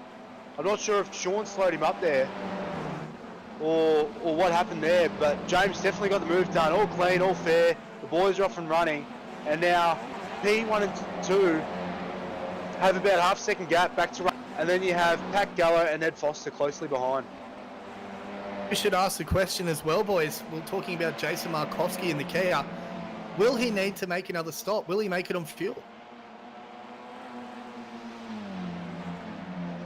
That's the big question, I guess. And if a couple of laps either way is going to make a difference, so he may not be able to race for outright honours here. Oh, as we see Pat Gallo go wide and into the wall there at the cutting. Sean Linsell has to be careful here as well, because he is pushing very, very hard, trying to stick with Foster at the moment. We've seen a couple of very hairy moments across the top of the mountain on that restart. He can't get sucked into this. Oh, and we've got another safety car. Another safety car here, boys. So this will be very important for our guys. They're running 1, 2, 3, 4, and 5, I think, overall, but also in class. These guys are going to want to save as much fuel as they can now. As you see, James Foster and Sean Linsell turn it down a gear, go back to 6th gear, and just coast, come into the final corner. Yeah, at the moment. Sorry, mate, my stream was playing up and I'm just logging back in. So, Terry, take us away. Yeah, well, this is, Rob, this is too exciting in the sweat. I'm not even having it. But no, you're right. They're going to have to save as much fuel as possible. And we were just talking about Jason Markowski in the Kia, whether or not he can make it, as we see a URAP replay of what's happened there. And it's an MX-5 that looks like Hallinan. It could be in a Mustang involved. So another case of 2 into 1 doesn't go. And I do believe that was another incident involving quicker than the other, trying to lap, and it all goes wrong from there. So we're seeing these instances are faster cars trying to get past slower cars. It has been the TCRs coming in together with the MX-5. Terry, what do you think the MX-5s can do? Like, they're trying to get out of the way, but to the TCR drivers, it's just there to be a bit more patient. What do you think is to go there, mate? Yeah, I think so. With as we mentioned before, you know, in a slower car, you've always got one eye in the mirror, one eye in front of yourself. And the best thing to do in a situation like that is just keep your racing line. You know, leave it up to the guy behind you, the quicker driver, to be the one who has to decide which side to pass you on and how to get in front. I mean, when you start getting confused with each other, I had an incident in qualifying at Bathurst a few years ago in the Utes where a similar thing happened with someone that was on a slower lap, which caused me to go into the wall. But anyway, driving error. That happens. It does happen, but it's just communication between the drivers. Obviously, I mean, they can talk to each other in sim, which I think is a little bit frowned upon though. But yeah, you just need to keep an eye out. As now we're Matt having Morris as well. Sorry, Rob. Sorry, mate. We're having a look at Matt Morris here. We know he pitted, 10 laps after the other guys. He has a lot more fuel than the leading cars. These safety cars, Tez, do you think he can maybe save enough fuel to make it to the end? I think he'll definitely make it to the end now. It was, what was it, about the hour mark, a little bit after the hour mark, that we saw Matt come in and pit before, and that was under Nelly Green running the whole time. So we have had three or four safety cars since then, which is going to allow Matt Morris, I think, to be in the hot seat. So time will tell, and I'm just praying that we can go probably the last 40 minutes without a safety car, because I'm keen on some green running, really keen to see what Lindsell can do, Foster can do, and of course Markowski back there in the Kia. We saw with the first stint, they were about 50 minutes, 45, 50 minutes. We now have about 50 minutes left to the race to go. Matt Morris, it's going to be very tight. I'm sure he's trying to save as much fuel as we can. As now we're having a look at Ed Foster. You can see he's just sitting in sixth gear, trying to save as much fuel as he can.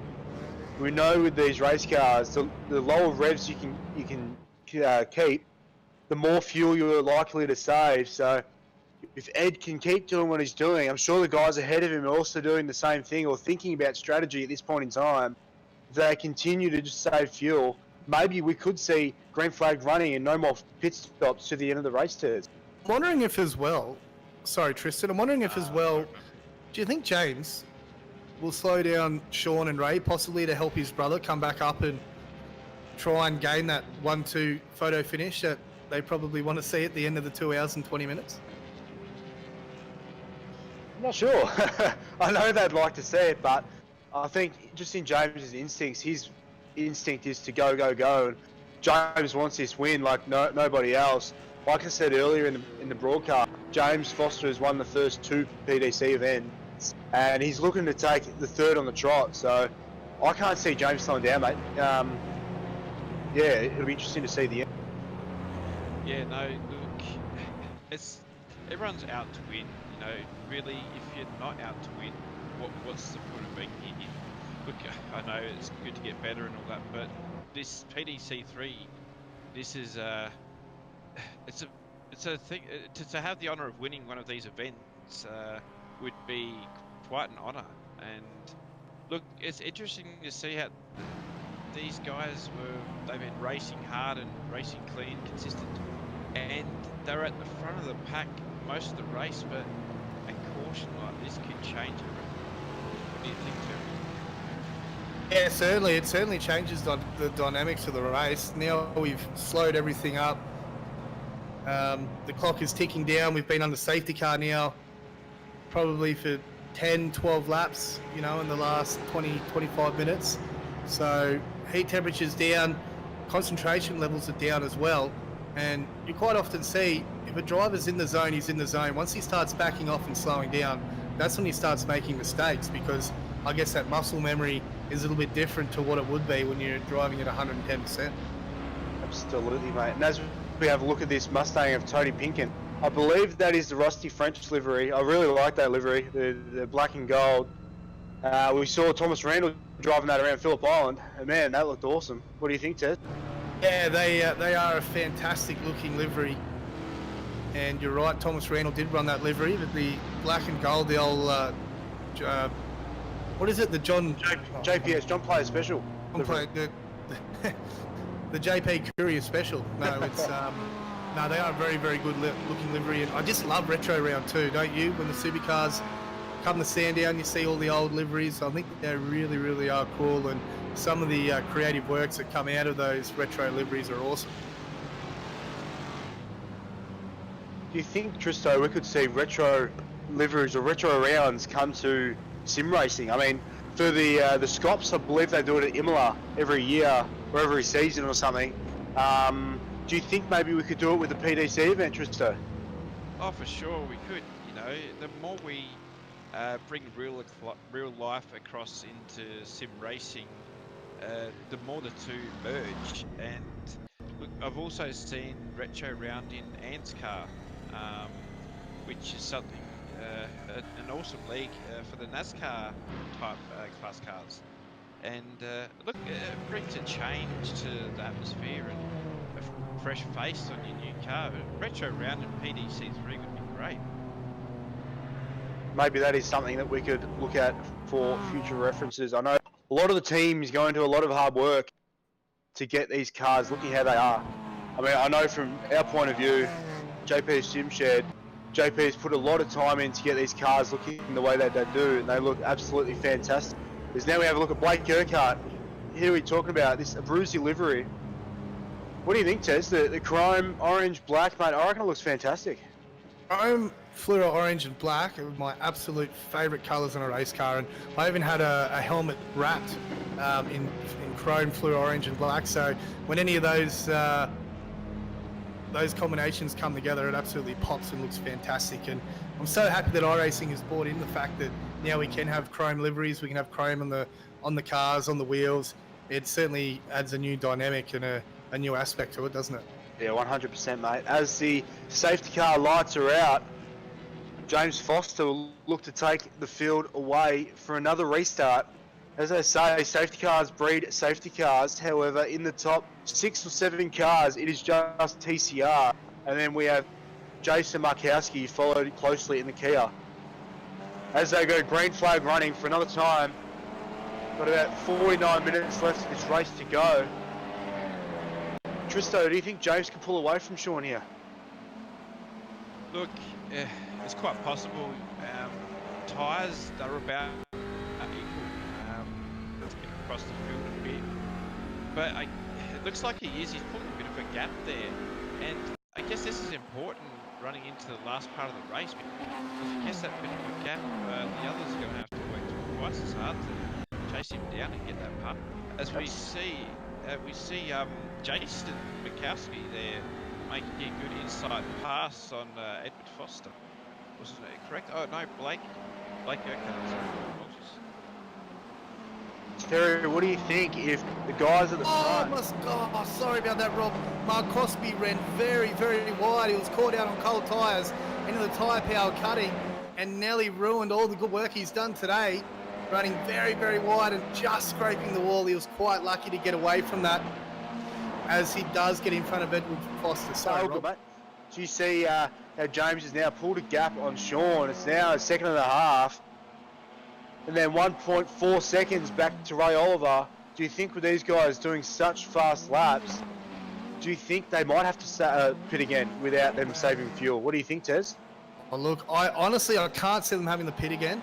I'm not too sure. It would be good if we could try and maybe grab one of the drivers or maybe someone from the team or one of these guys to come and have a bit of a yarn with us if possible. But I can't. I reckon they'll make it to the end, but I'm not 100% sure. We'll see what we can do on that one. We'll see if we can grab one of the drivers and see what they're thinking. See if they have enough fuel. I'm sure they'll be a bit cheeky and they won't give much away. But yeah, let's see if they can make it to the end. I'm really keen for this end. What do you think, Tristo? Yeah, it'd be good to have a talk to one of the drivers, get their perspective on it. But look, it could be touch and go. They might have to make a small stop, maybe. But look, honestly, I see them going good all the way to the end, not needing fuel. I think head down, concentrate on their markers. It's going to be a tough battle. Yeah, you're certainly right. It is going to be a tough battle, and James Foster, as we know him too well, puts the pedal to the metal flat out There's no 50-50 speeds with James, is it? It's just go or stop. And, oh, here we go now. So, Jason Markowski in the Kia. As we mentioned before, it looks like he's going to have a go up the inside of... Actually, no. Oh, yeah, he's got Ray Oliver. So, Markowski runs in the third position outright in that Kia, and he looks like he's on fire. He's got good pace in that car.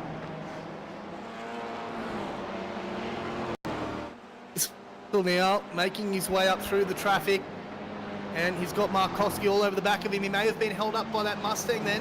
Ray runs very wide. There you go. We see Jason Markowski is now running third in class, third overall, still running first in class. From that restart last lap, we saw he was running about 6th or 7th overall, so he's managed to use that Kia to his advantage and get past those slower cars of the TCR. Let's see if he can hone in the two ahead of Sean Linsell and James Foster. I'm sure he will be able to get them coming into the chase. What do you think, Tristan? Yeah, look, it's looks like he's Edward's just lighting up.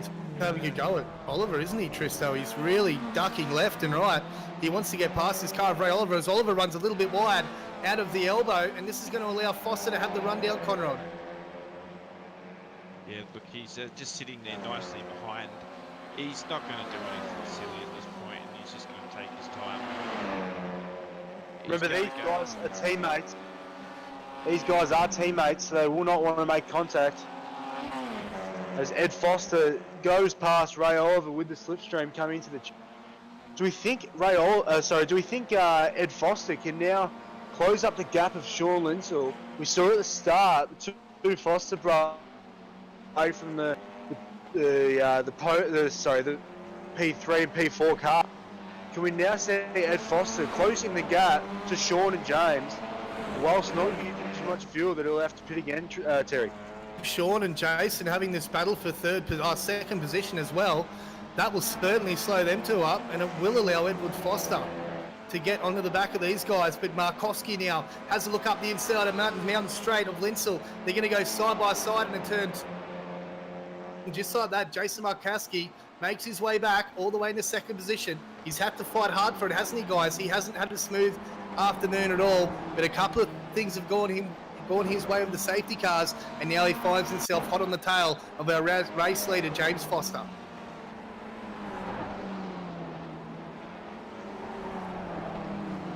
Yes, absolutely, mate. It'll be interesting to see come to the end of this race. We've only got about, about 40 minutes to go. It'll be interesting to see if James can hold on to those front tyres of the Kia Optima and close up that gap of James. We know James is a very good pilot. Keep with Jason. In fact, earlier on in the race, he actually passed in the Kia.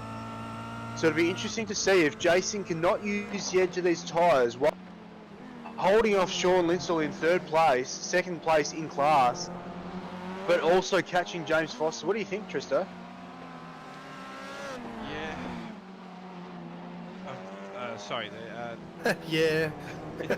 Don't sound too excited, mate. Yeah, nah, look, he's got to keep his head down and concentrate. You know, anyone can make any slight mistake, and that little mistake will let the ones behind catch up. So the pressure is on all the time. Just because you're leading, you might have a few seconds out front, but the pressure's in more, really, if you think about it, Rob. Absolutely, mate. We know the Kia has the straight line speed over the TCR, but we also know that the TCR seems to be a fair bit quicker over the top of the mountain. What do you think, Terry? Can James hold off the raging Jason Markowski in the Kia? Lap times don't lie. That time around, James Foster with a 2-minute 20.117, and right in behind him is, of course, the car which I've just lost of Markowski. And his last lap was a 2-minute 19.5, so he's half a second quicker at the moment than our race leader, James Foster, and is pulling away from Sean Linsell. And I don't think we have any lap traffic for the next lap or two. So this will really allow Jason Markowski to put his head down and drive flat out and try and get onto the back of James Foster. We also have a look coming back into fourth. Last lap, Ed Foster did a 19.9, which is quickest of the top. Sean Linsell did a 20.7. So Ed is nearly 9/10 of a second quicker than Sean. Can Ed Foster realm in Sean Linsell? What do you think, Tristo? I think it's possible. I think it really is possible. He's pushing hard. He wants this position. I really feel that he doesn't want to accept anything less, and he wants to take this. You know, he's going to do everything in his power to give this a good old go, Terry. Tell you what else. Yeah. I'll tell you what else is interesting, guys. I've just noticed that Matt Morris has made a pit stop. He is coming for fuel and tyres. So is that something? Will that be a tail at the end of the race? That Matt Morris, if the cars have to pit again, he is sitting in the hot seat at the moment. Absolutely. We'll see if this undercut can work. The safety car could destroy that for Matt, though. Will we see another safety car? We've had 7 or 8 laps of green lap running right now. Will there be another safety car? As James now comes into the chase. Certainly keen to see what sort of lap times have been done by the top 5 guys in this last lap. You'll just see that green blob getting bigger and bigger in his mirror. He really needs to focus in front. Make sure he's not looking too much in his mirror. As that time round, he does a 2-minute 20.0. And Markowski rather. I've just lost him, guys. He does a 2-minute 19.4. So again, 0.6 quicker.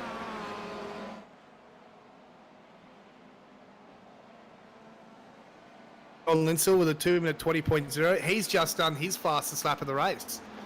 So Linsell hasn't given up yet. He's still prying every single little thing out of this Audi TCR car.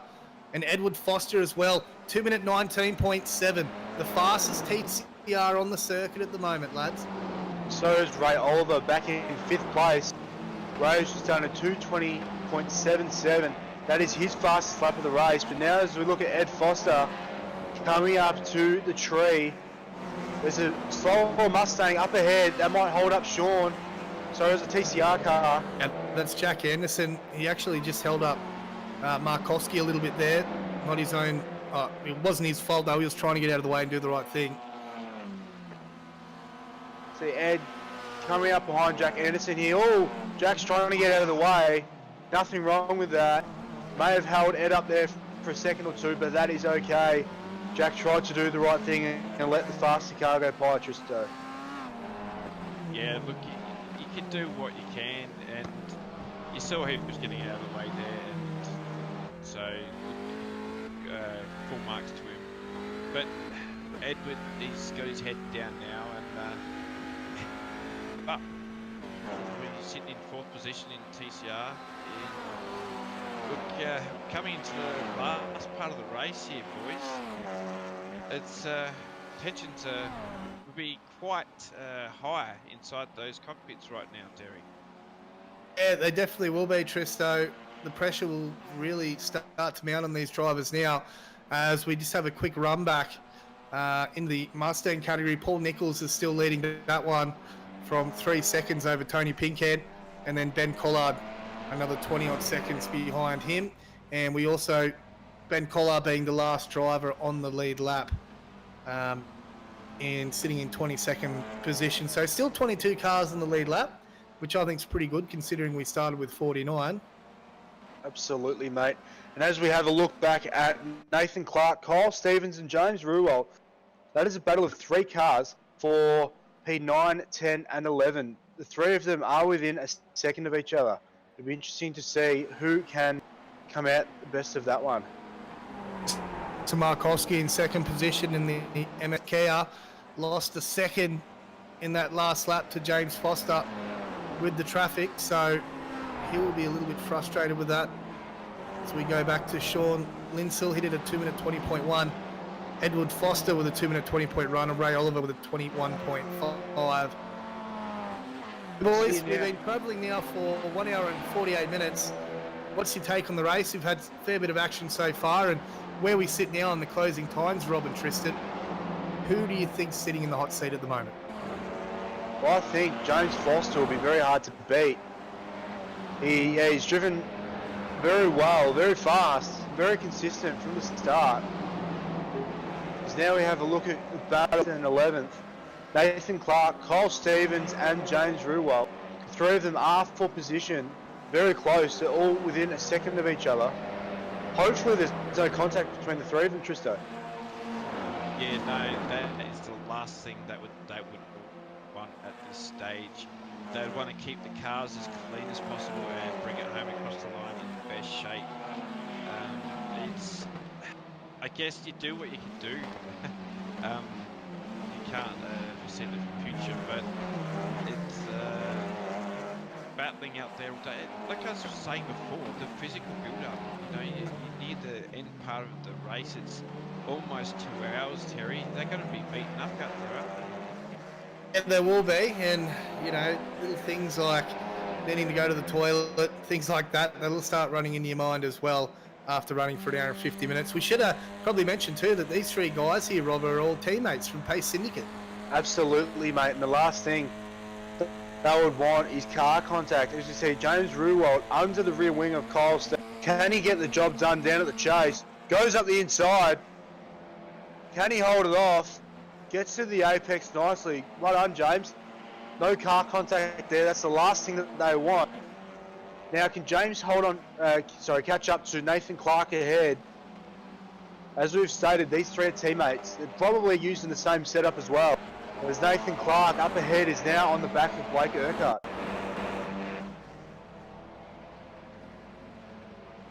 For lap times, I haven't got lap times for James Foster, unfortunately, for that last time. Oh, we've got another caution, a safety car. This is going to be interesting. This is going to throw all Matt Morris's plans out the window by making that pit stop to fill the tanks, and this should be able to get the guys home now. That has thrown a spanner in the works. When you least expect it, something always happens, Rob. Absolutely, mate. We had plenty of green running then. However, now we have a safety car. There's about half an hour left of the race. Can the guys make it home, Terry? That is a big question, mate. What do you think? Look, we've been umming and ahhing about that. We've been trying to get some info for the teams. Everyone's tight-lipped about it. No one wants to let the cat out of the bag. But then again, I'm just a commentator, really, so who knows?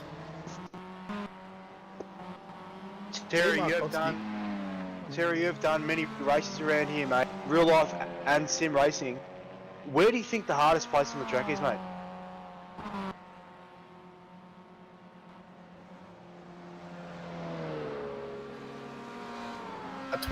23 and number 1.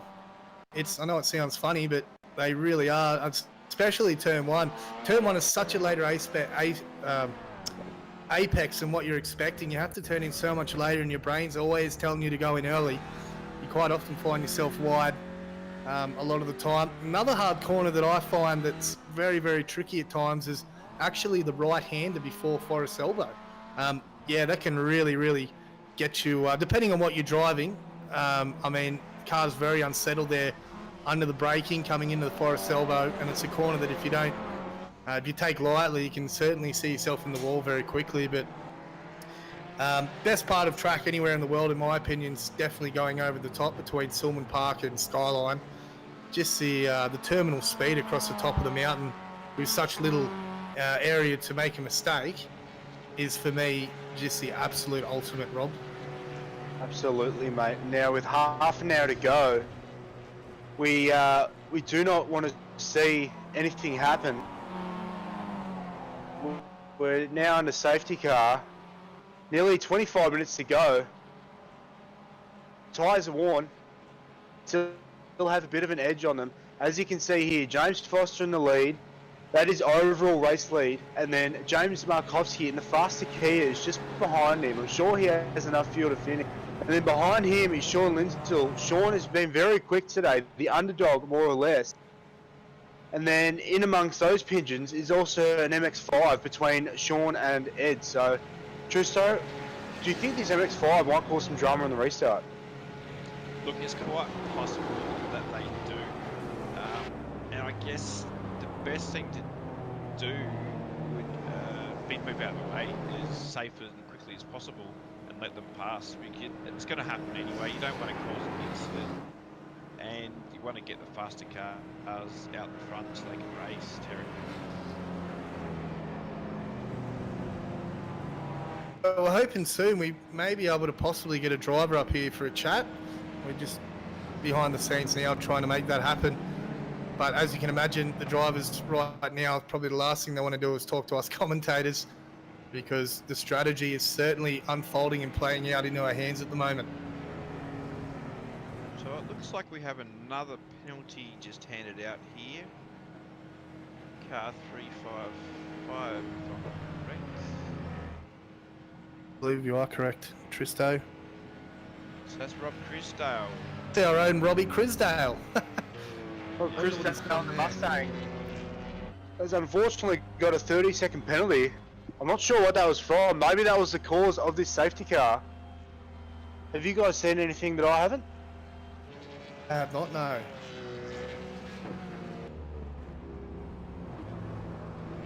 No, I haven't seen anything either. The safety car lights are still on, so I believe we're going for another lap here. Because now we have a look at Ben Collard in the Mustang. We're trying to catch up to the pace car, I believe these guys are. Bit of damage on the front. Not sure what has happened there to Ben, but maybe that might have been from an earlier incident. But yeah, he's definitely got some damage on that front right. What do you think, Tez? Well, Rob Crisdale's just retired. He's left the service, so unfortunately for him, his day is done. And I do know Rob is a big PDC fan and certainly enjoys his time on track with these guys, so that's a shame for him. He'll be utterly disappointed. We're still waiting for these lights to flick off on the Porsche safety car, which I think they may have they? We're still flashing lights as the cars make their way down into the chase. And how many laps have we completed now, guys? We've done a fair few, haven't we? We're up to lap number 40, about to start number lap 41. Yep, and just over 20 minutes of the race left. Have we seen? Oh, here we go. They're all starting to pitting. happen?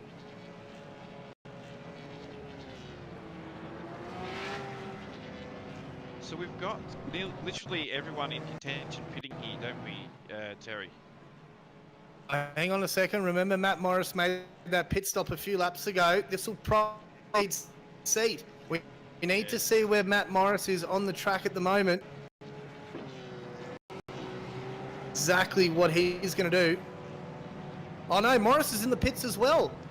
So, what has happened there? I would have thought that he filled the car up, changed the tyres, and would have had enough to get home, but no, he doesn't. So, this has changed everything as well with Matt Morris.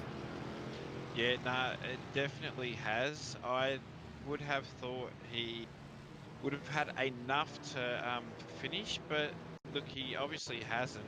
But look, this is going to bunch everyone up, so...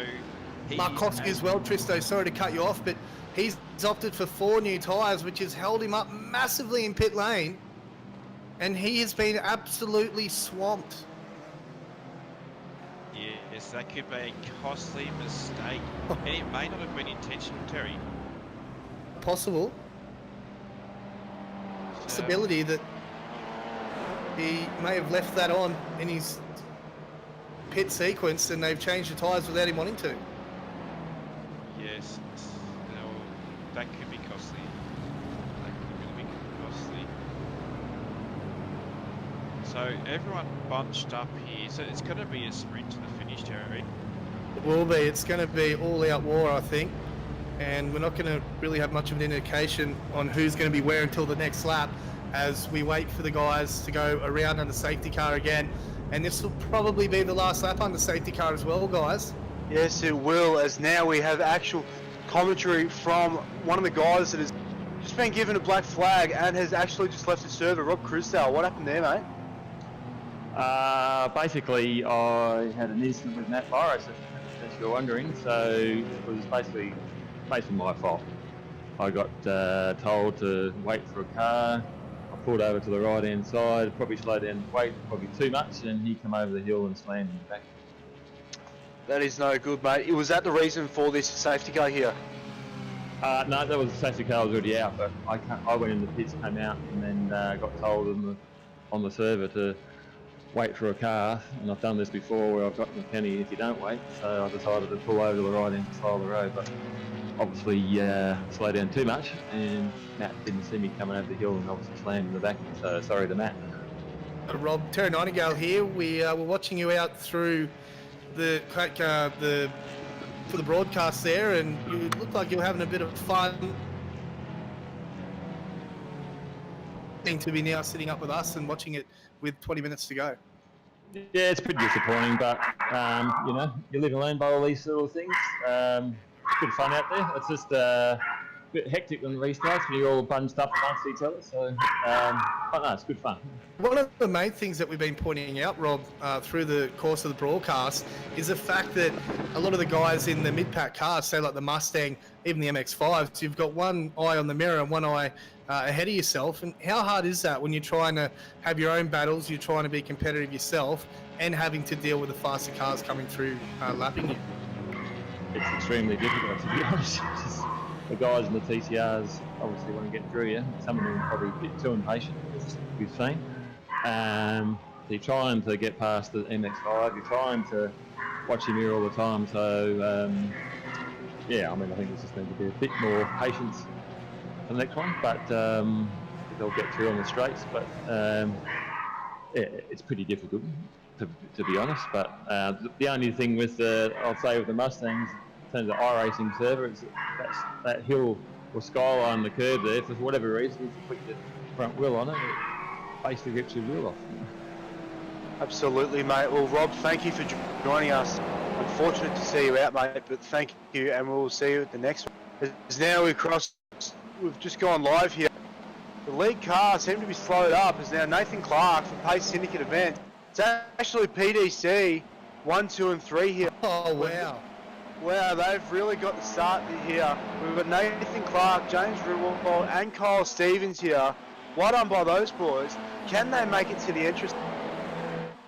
They will, I'd say. I think they'll be fine to go all the way to the end here. And look, just before I saw Evan Foster run wide and hit the wall, did he? I'm not 100% sure on that, but look, it's all over the place, as you can see. They're challenged to get past those slower cars, but they're out there now, and they need to set back into that rhythm. It's going to be a really fast sprint race in these cars at the end. Absolutely, mate. We're looking at the times. Nathan Clark, his best lap time was a 20.6. James Ruwalt was a 20 flat. Kyle Stevens was a 21.0. Then we scroll down the list. We have a look at James Foster, who's just gotten past Ira Freiberg in P9. His fastest lap time was a 2:19.7. So his fastest lap is nearly a second faster than the lead car. Terry, it's not over yet, mate. We've still got about 20 minutes, 25 minutes to go. Oh, sorry, just under 20 minutes. 18 minutes to go. Can catch up to the leaders again. No, I don't think you will. I think these three Pace Syndicate guys, Clark, Rewalt and Stevens out in front, I think they're going to control this now. They need to pray that there's not another safety car, and they need to get to the checkered flag, of course, without making another stop. But I think that the three teammates from Pace Syndicate, I think they're the guys to beat now. And who would have thought it? We've had the two Foster brothers, Lindsell, Matt Morris, Ray Oliver. They've all been quick all day, and Markowski as well. Where has he gone? He's well down in 21st position. And at the blink of an eye, safety car at the wrong time for those guys. Oh, we've got an incident down at Murray's corner too. We've got two cars that have collided on the last corner, and I think one of them may possibly be Brad Klink is involved, and we've got Brad was Robert sitting in Northway as fourth. well. There for a sec. From that restart, Brad was doing really well. We haven't really spoken much about Brad today. Brad was sitting in fourth or fifth. Is now, I believe, Kyle Stevens has just taken the lead, or am I wrong? Just have a look at a Bruzy the URAP replay. And Brad Klink was definitely one of those drivers involved. Not sure who the other TCR car was though. Yeah, that was Robert Northway. So the URAP and Britzy replay showed that they both come into Murray's corner, and two into one doesn't fit. They both collided and managed to get the cars going again, though, although Northway is sitting there at the access road, but no, he's back on the circuit again. That has now given a good 5.5 seconds gap between these three PDC cars. Wow, boys, it's heated up again. How good's this, Tristo? Oh, look, it's awesome. It's what we love to see when it comes to this type of racing. And this is what PDC3 bring.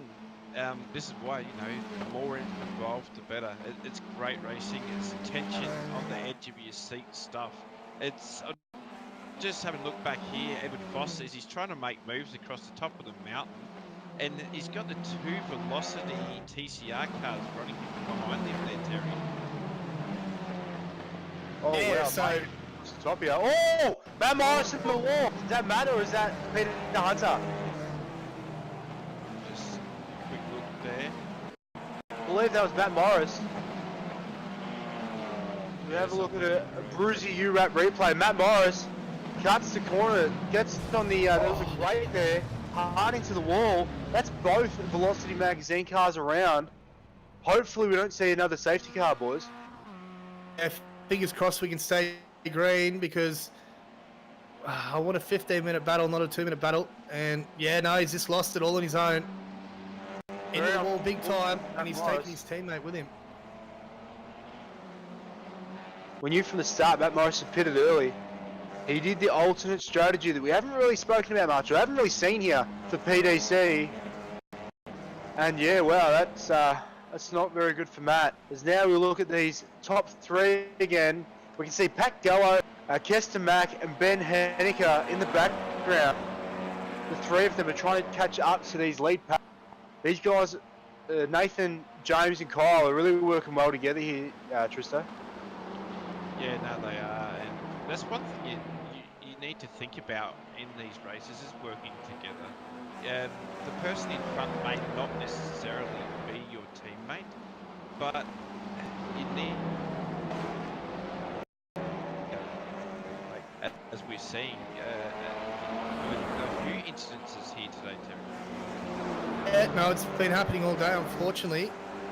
And just having a look at the lap time. So Nathan Clark, he's not messing around at all. 2-minute 20.3. His fastest lap of the race the last time around, but he does have his teammate right up behind him. That's Jason Ruwalt, with a 2-minute 20.4. And they're just putting a little bit of a gap now on Kyle Stevens back in third position. James Foster, his last time, 2-minute 25. So he's lost time trying to pass some of the other cars. And really, with less than 15 minutes to go now, I think it's going to be a tough ask for James Foster and Sean Linsell to get up to the back of these top four runners. And we probably should mention as well, they're about to pass Richard McGoffin, one of our MX-5 drivers, but Pat Gallo back in fourth position as well. He's had a quiet but successful day. Absolutely. As we have a look at the top four, Nathan Clark started from P8. He's now running first. And then we also have a look at James Rewalt, started just ahead of Nathan in 7th. But then Kyle Stevens started 12th and Pat Gallo started 10th. Kester Mack started 26th. Like, wow, boys. Yeah. These guys have really started from... they've come through. They haven't necessarily been the fastest in qualifying. We've seen over this 2 hours and 20 minutes that their strategy has come second to none. And Nathan Clark and James Rewald at the front.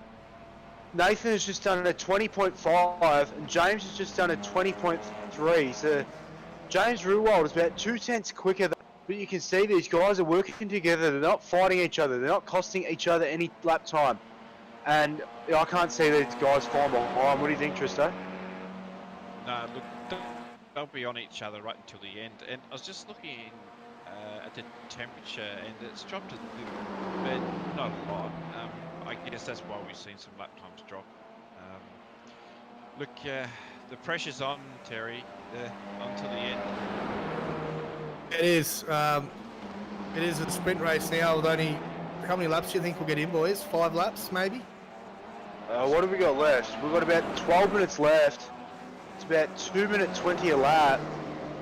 I think we're looking at 5-6 laps max. I think, boys. It'll be fastest 5 laps of the race. I think. Yeah, I think so too. Nathan Clark. I'm not sure if these guys have. I mean, when it comes down to it now, they're not going to come into any team orders. But I wonder if there's a sort of a respectful team thing that they've come out and said, look, you know, if there's 5 to go, whoever's in front can keep it, or whether or not they're just going to go flat out and race for position, which I'm hoping they do.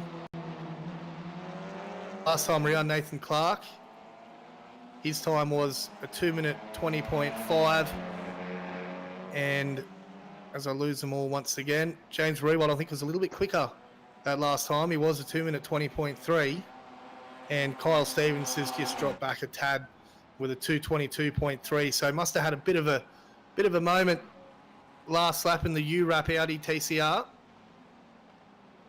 Up the inside goes James Rewalt. Both left plenty of room for each other, which is very good work from the teammates. Bit of an awkward moment there, Tristo, wasn't it? James got up on the curve of the chase, but couldn't quite get the job done. As the car was in mid-air, he didn't really have much turn, and that allowed Nathan to get the exit, Tristo. Yeah, look, you need to be aware all the time, as you know, and that could have easily come unstuck, you know, if he got a little bit too far over and hit the grass. But I guess you're battling for position. There's only a few laps left, 10 minutes of the race. You're going to have a look at everything possible where you can get a pass in to take first place. Well, I know that's what I'd do. What about you, Terry? Oh, look, I'll just be doing everything I can to try and either keep the lead on what position I'm in. I mean, what Kyle has to do with Nathan Clark has to do at the moment. He just looks forward, pretends that there's no car behind him, and just tries to put lap after lap, consistency after consistency. When James is up close enough to him, he'll see it in his eye vision, and that's when he'll have to start to defend. But at the moment, he just needs to go as flat out as he can and keep his eyes forward, not backwards. Yeah, well, that's it. You've been racing for 2 hours and 11 minutes. You've done all the hard work. You're not going to let that position slip out of your fingers by nothing, are you? You're going to push and you do everything possible to take home that first position, Rob.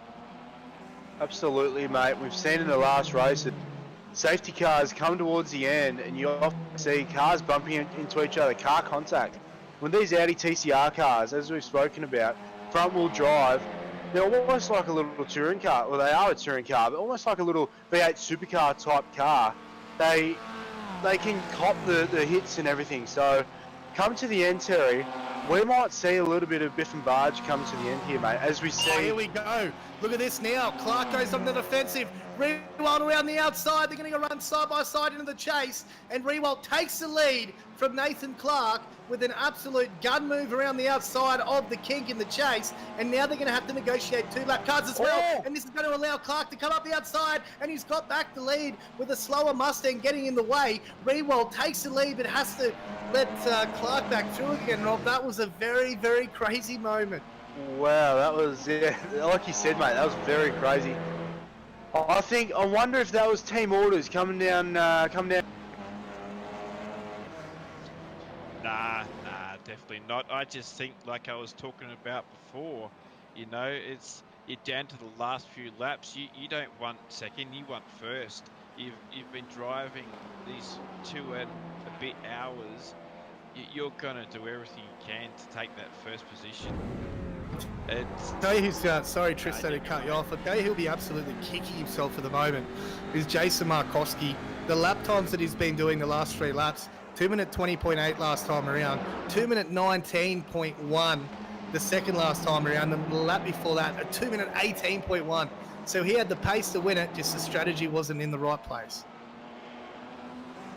Yeah, and it's interesting we talk about that word strategy again. It's a few words we've brought up in this race: patience, strategy.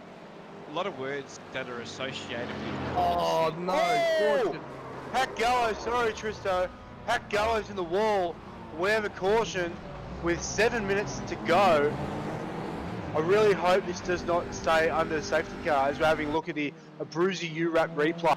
That was very awkward. We saw that damaged Mustang driving around with, like I said, the damage on the front end.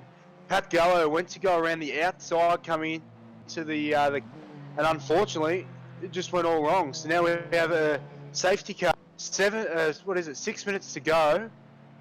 Yeah, I hope we don't finish on a safety car. It's quite possible we might, guys, but then it could change everything too. This I did not expect. I did not expect this, guys.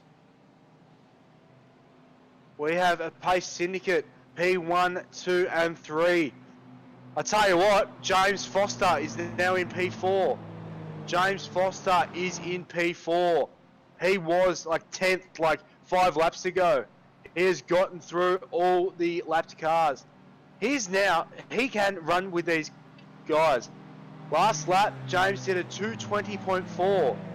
The lead guys, Nathan and James, were mid-21s, and Kyle Stevens was a 22.3. So James is a lot quicker than these guys. I wonder if James is actually now in the box seat to take this win if we have any green flag running. Yeah, I don't think we will. Looking at the time, 5 minutes to go, under 5 minutes to go.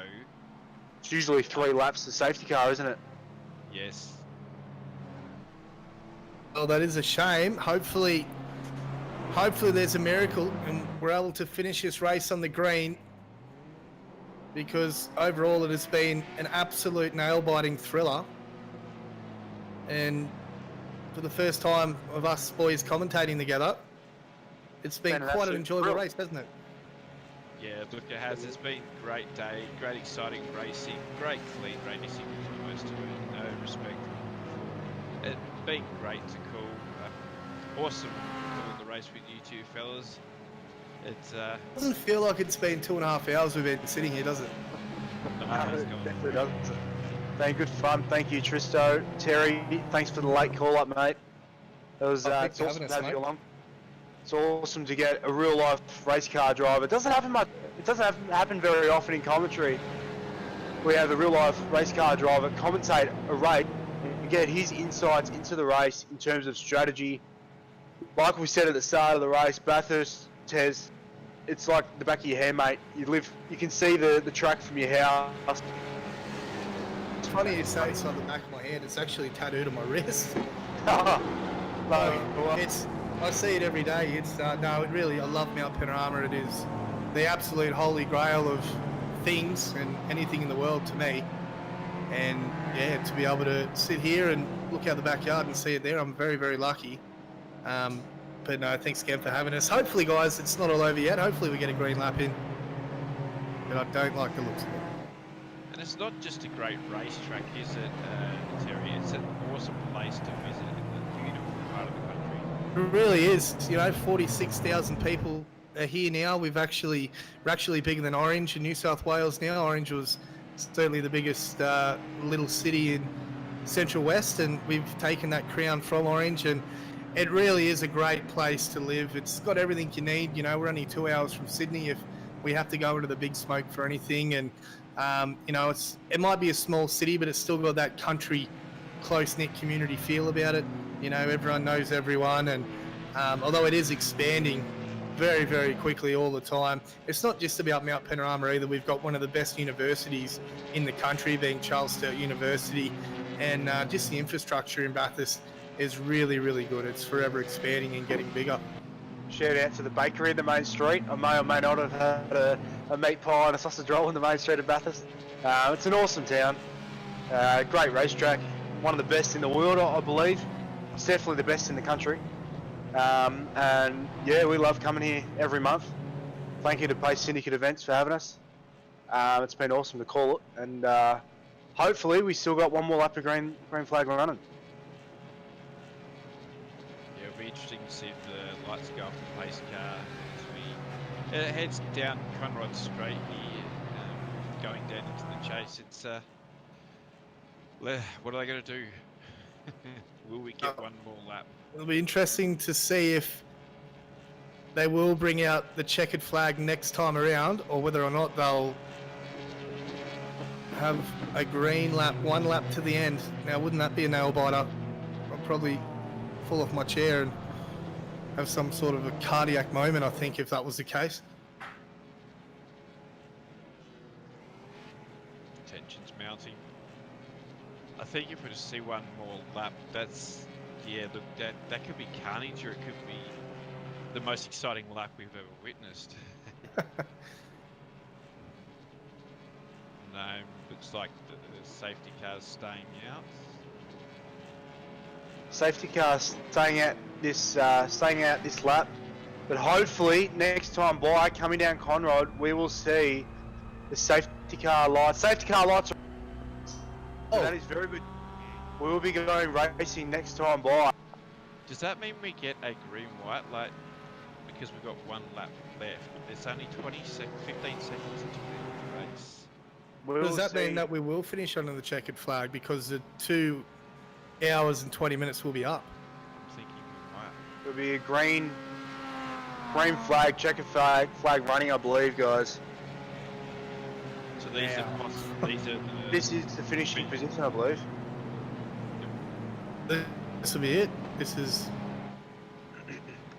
I think now, guys, we can read out the list of the order. So we have Nathan Clark. Well done, mate. This is your first, I believe, podium and win for PDC. James Ruwalt. I know I've had a few battles with you in the past. Very good driver. Finishing P2, starting from 7. Hang on a second. Actually, Rob, I've just had a little birdie in my ear. They reckon that there will be at least one more green lap. Wow. controversy. One more green lap. That's what I'm hearing. This is what we like to see. Tension. Imagine that racing all of 2 hours and almost 20 minutes to come down to this one lap if we get it.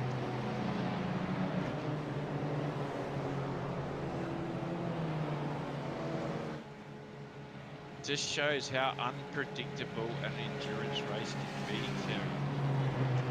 Can, and I think that's why endurance racing is so popular.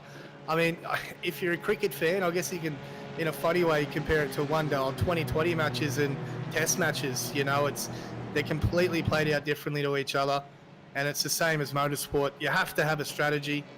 You have to think of the long game. You can't just be going every lap absolutely flat out. You have to be consistent and patient, and that's what we've seen the 3 Pace Syndicate guys do here today. I mean, they've all done it together. They've first, second, and third at the moment. Possibly how they're going to finish, depending on whether or not we will go green again. Can I just chip in there, guys? Just shout out to Kester Mack. He's driven from 27th for Century Batteries up to P5. That's an excellent drive, and same with Shane Witt as well. Started 19th, and now he's up to 6th. Yeah, that's some really, really good, smart driving from both of those guys. Well done. We know around Panorama Bathurst that if you push too hard, there's obviously walls either side, as we can see, houses if you end up in them. But the walls either side, and if you make one mistake, like we've seen today, it can end your race. Unfortunately for Rob Crisdale, he was the victim of one of those. But for those guys starting mid-pack down in 25th and now coming 5th, yeah, brilliant drive, guys. Just having a look on our chat, Tim Mulford apologised to the boys. He said he probably would have won his class. He was in the Kia class, of course, but unfortunately he got taken out. He had enough fuel to get to the end, so condolences with Tim, who obviously was playing the smart game as well. Now, the cars make their way under the Fuso Bridge into the chase, and we're yet to see or not whether we're going to have one lap green. If this is going to go green, I'm telling you now, this could be one of the most exciting finishes in iRacing history. Do you think the top three will stay the same, or do you think the teammates will have a crack, Tristo? Look, You've got to have a go, surely. You got to have a go. You got to have a crack. You've raced these few hours. Like, why wouldn't you? You know. Here they go. We're off and racing. Green flag. It is green flag. We have one more lap to go, guys. Wow, this is going to be one hell of a lap. What a twist. Clark leads the way up Mountain Straight. He's got an absolute gun of a start. Foster runs a little bit wide out of turn number 1, but he's still right up the back of Stevens. He needs to get a little bit closer to try and get a bit more of that draft. Rewald is the meat and the sandwich at the moment, but it's looking pretty good for the 3 Pace Syndicate cars, guys. Yeah, Nathan Clark, he's got a good start. He's managed to keep that lead, and the 3 Pace Syndicate guys, they're just keeping it together. I'm just wondering whether these guys may be content to finish where they are, but as I say that, James sticks the nose up just to show him he's intending to maybe have a go down the second part of the track. Rob? Yeah, we may see James Foster have a go coming down the chase. But I think with these 3 Pace Syndicate cars, 1, 2 and 3, they'll create a good border for at least Nathan. They'll protect Nathan to this race win. We'll see what James has. He's been the class of the field all day, well and truly the fastest guy on track today. Let's see if Have he a look could. at this now. James Rewald a little bit closer up the back of Nathan Clark. I'd imagine that he might be right in the right close enough to get the slipstream as he turns it a little bit too early down there. And Foster now. Foster's going to have a look at Stevens. He's close enough for the slipstream, Rob.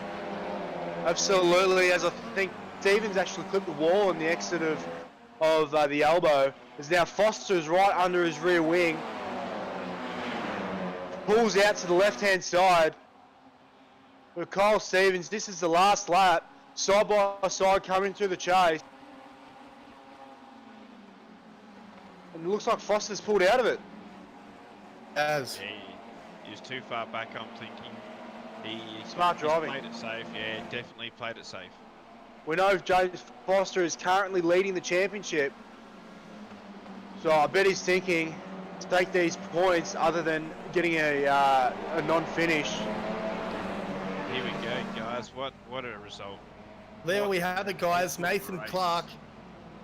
Yeah, that was fantastic. Nathan Clark takes the win for Pace Syndicate. James Rewalt in second. Kyle Stevens ends up holding off James Foster. And what an absolute stunning race, Rob and Tristan. This has been one for the memory and one for the ages. And well done to the 3 Pace Syndicate guys. Also, a very well done to Tony Pincan, who takes out the Mustang class with Ben Collard in second and Jake Manhire in third. And then, of course, Peter Kropp finishes in first place for the MX-5s. Peter Dodd in second and Tristan Moore in third place. And then we have to say a big well done to Jason Markowski too, guys. He ended up in 5th place and winning the Kia class. We saw Jason early on. He was involved in an incident, wasn't he, boys? And he had to actually fight his way back through the field. He was down to like 20th or something, I believe. And he's done really good job to get back up to 4th overall. Unfortunately, he hasn't taken the overall win being in that fastest Kia class, but I'm sure come next time he'll definitely try and learn from his mistakes and try and take the overall win, Tristo. Yeah, look, but you know, I still think he's going to be happy with that. It's a win's a win, and whether it's in the car class or overall, and I know he'd rather take the overall, but I'd still be happy.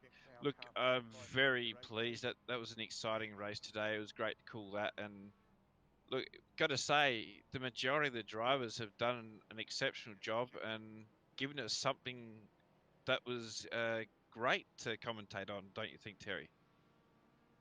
Yeah, I really think it was a great concept. Of course, this is the first Sim Shed production that's been done outside of the team. So a big, very, very well done to JP Courier, Rob, you've done a fantastic job on the microphone. So have you, Tristan.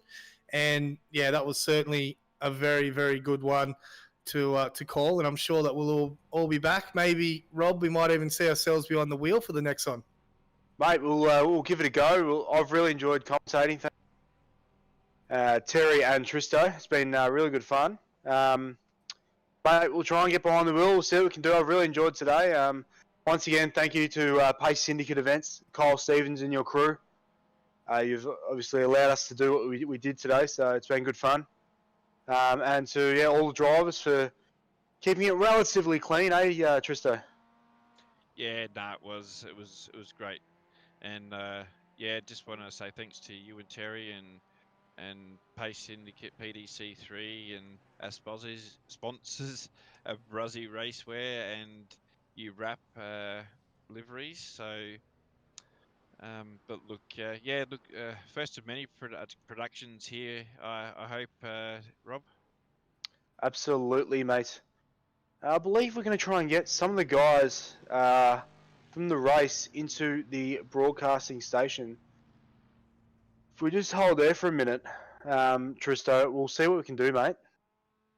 Yeah, no, we'll see if we can get in and have a chat to them and see what their take on the race was from a driver's perspective. I believe, guys, now we have Ed Foster here. Ed, you finished in... What did you finish, mate? You finished 8th, I think. P nowhere, yep. P nowhere. You started up second behind your brother. You guys managed to pull a bit of a gap from the start. Unfortunately, wasn't there an incident you were involved in that, unfortunately, you had some damage at the front and you had to pit for a fast repair? Mate, you gave it all you had. How do you think your race went? Yeah, look, it was bad. It's never good to have that much pace and finish behind a lot of people. I mean, James and I were the fastest cars on the track, easily, as the start of the race showed. And then we decided to take tyres at the first stop, which a lot of people didn't do, which allowed a few people to sort of leapfrog us. But we still had that superior pace, and I was sort of battling there with Northway. I haven't really had a chance to go back and have a look at it, have a look at the replay. I know we were 3 wide. Yeah, now looking back on it, you can sort of question the wisdom, but I kept hoping that one of the other two was going to back out, either the one which didn't have the pace of the rest of us or the guy on the outside. But either way, none of us did, and we ended up having a bit of an accident. So, but at the end of the day, that wasn't make or break for us. We recovered from that. It was the cautions that messed up our strategy completely. If we had some decent, clean race running at the end, I'm quite confident we would have finished first and second, but the cautions completely screwed us. Absolutely, mate. And it seems as if you, James, and I think Sean pitted at the end. And unfortunately, it looks like James got back up to 4th, which is an excellent drive. But unfortunately, you and Sean have finished 7th and 9th, respectively. It seems as if that last pit stop didn't really work out for you guys. Well, I mean, we had a bit of it wasn't really so much the last pit stop. I mean, we had to pit and we were fairly sure that everybody else had to pit. Now, we're going to have to go back and actually have a look at it to find out what everyone else did, because it appeared that there were a lot of guys there that didn't have to pit for whatever reason, whether they were gambling on a lot of cautions or whatever. We'll have to have a look at that. But I managed to get out of the pits in front of Sean on that last stop, and then unfortunately made a mistake, just stupid error. Coming into turn 1, my fault, ran wide, lost a couple of spots. So realistically, I should have been right up there behind James. I should have been about probably 6th or maybe even 5th, but it's entirely my fault that didn't happen. Hey Ed, Tristan Yellen speaking here. So concentration level was very high out there today, mate. Yeah, definitely. I mean, Bathurst is one of those tracks where you do have to concentrate. I mean, everyone knows that it's the most challenging track in if not just Australia, probably the Southern Hemisphere as well. It's very difficult across the top. That there really is only one line, and multi-class racing there is it's great. It's intense, it's hectic, and it's very high concentration as well. But that's why we love it. Yeah, no, completely understandable. Well done on your race there today. I know it's not how you would like to have finished, but still great effort, and on to the next one, yeah? Yeah, definitely. We'll be back for the next one. I think that we showed that both the Jinx cars had very good pace tonight, or today, I should say. And yeah, it's just a shame that we didn't get a straightforward race. I mean, I'm not sure what the incidents were that were bringing the cautions out. I think I saw a couple of them, and yeah, look, I'm not in race control, but I do wonder if full course cautions were necessary for all of them. But I think if had it not been for a couple of those yellow flag interventions, then you would have seen the two Jinx cars right up the front there. But there's always next time, so we're not going to lose pace. We're only going to get better. So we'll come back next time and give it a real good shake again. Absolutely, Ed. Any thank yous or anything you'd like to say, mate, just before you end? Yeah, definitely. So, of course, I'd like to thank the organisers of the series. It's a great series. It's a great concept. It's going to be really good once the Porsche GT4 comes in as well, because that'll provide a little bit of that separation between the classes we haven't got now with the Kias. But and also, of course, Jinx Shifters. You know, they've been a massive supporter of this team for quite some time. Drive Sim, Goodyear Auto Care Warana, and of course, I've had an absolute mental blank. Sorry, I'm so tired. But yeah, definitely all the partners with the team. Abruzzi Racewear, there we go. Sorry about that. But yeah, it's team effort. It's a team effort. We put our best foot forward today. Unfortunately, couldn't get it done. But with the help of all those guys and the teammates and everything else, we're going to come back better next time. And hopefully the race plays a little bit more to our favour, because, like I say, we get a straightforward race with no worries. We should be 1-2. Absolutely, mate. You guys are definitely the class of the field today. Unfortunately, strategy didn't quite go your way. As we turn to James Foster, Ed's brother. James, you and Ed drove away from the field early on there. You managed to drive away from Sean and the rest of the pack. You guys were definitely the fastest cars on track all day. Unfortunately, strategy didn't go your way. Yeah, it was unfortunate, mate. We definitely showed that we have the pace on everybody by quite a distance. And that's what makes this result difficult to take, because all things being equal, it would have been not only a victory, but a dominant one. So yeah, that's something that we need to work on. Decisions for our pit stops. I mean, it's sort of unfortunate the way the cards fell today, but there's always room to improve, and that's something we'll look at before the next race.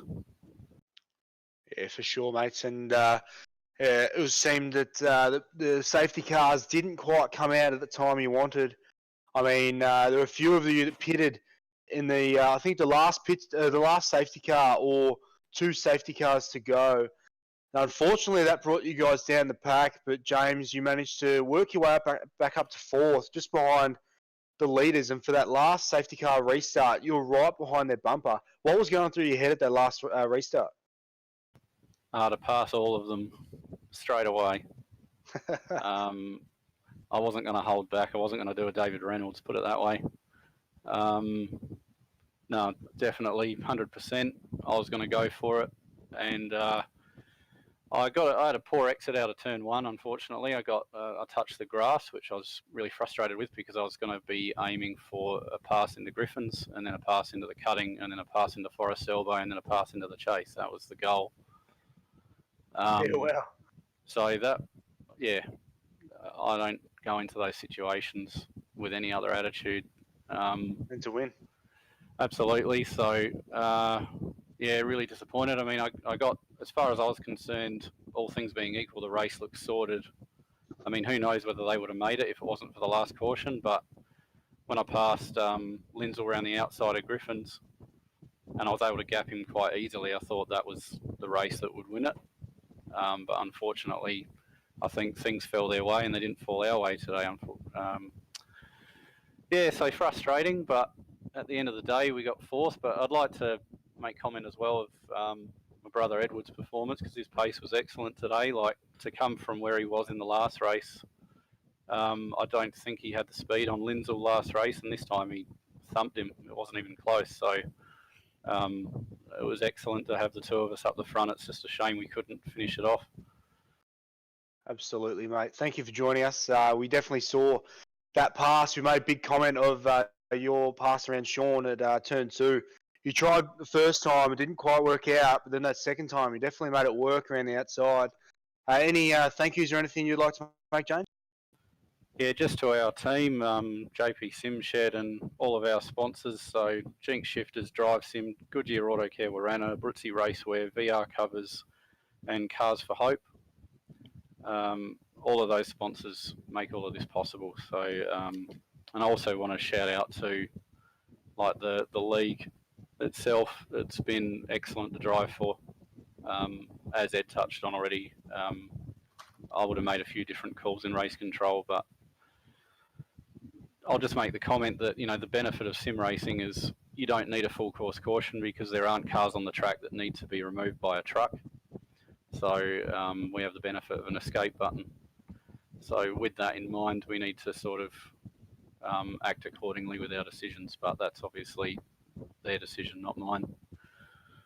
100%, mate. Well, from SimShed Broadcasting today, Bathurst, Mount Panorama, Tristo, would like to say thank you, and we'll wrap it up there. So plan on being here at the next one, and yeah, we'll see you then. Yep, absolutely, mate. We've got to make up for this one. No worries. Cheers, boys. Tristo, thank you. JP, thank you, and yeah, thanks, guys. Yeah, no, thank you too, guys. Brilliant doing this, and yeah, thanks JP, thanks Rob, thanks Terry. Great broadcast. Bring on the next one.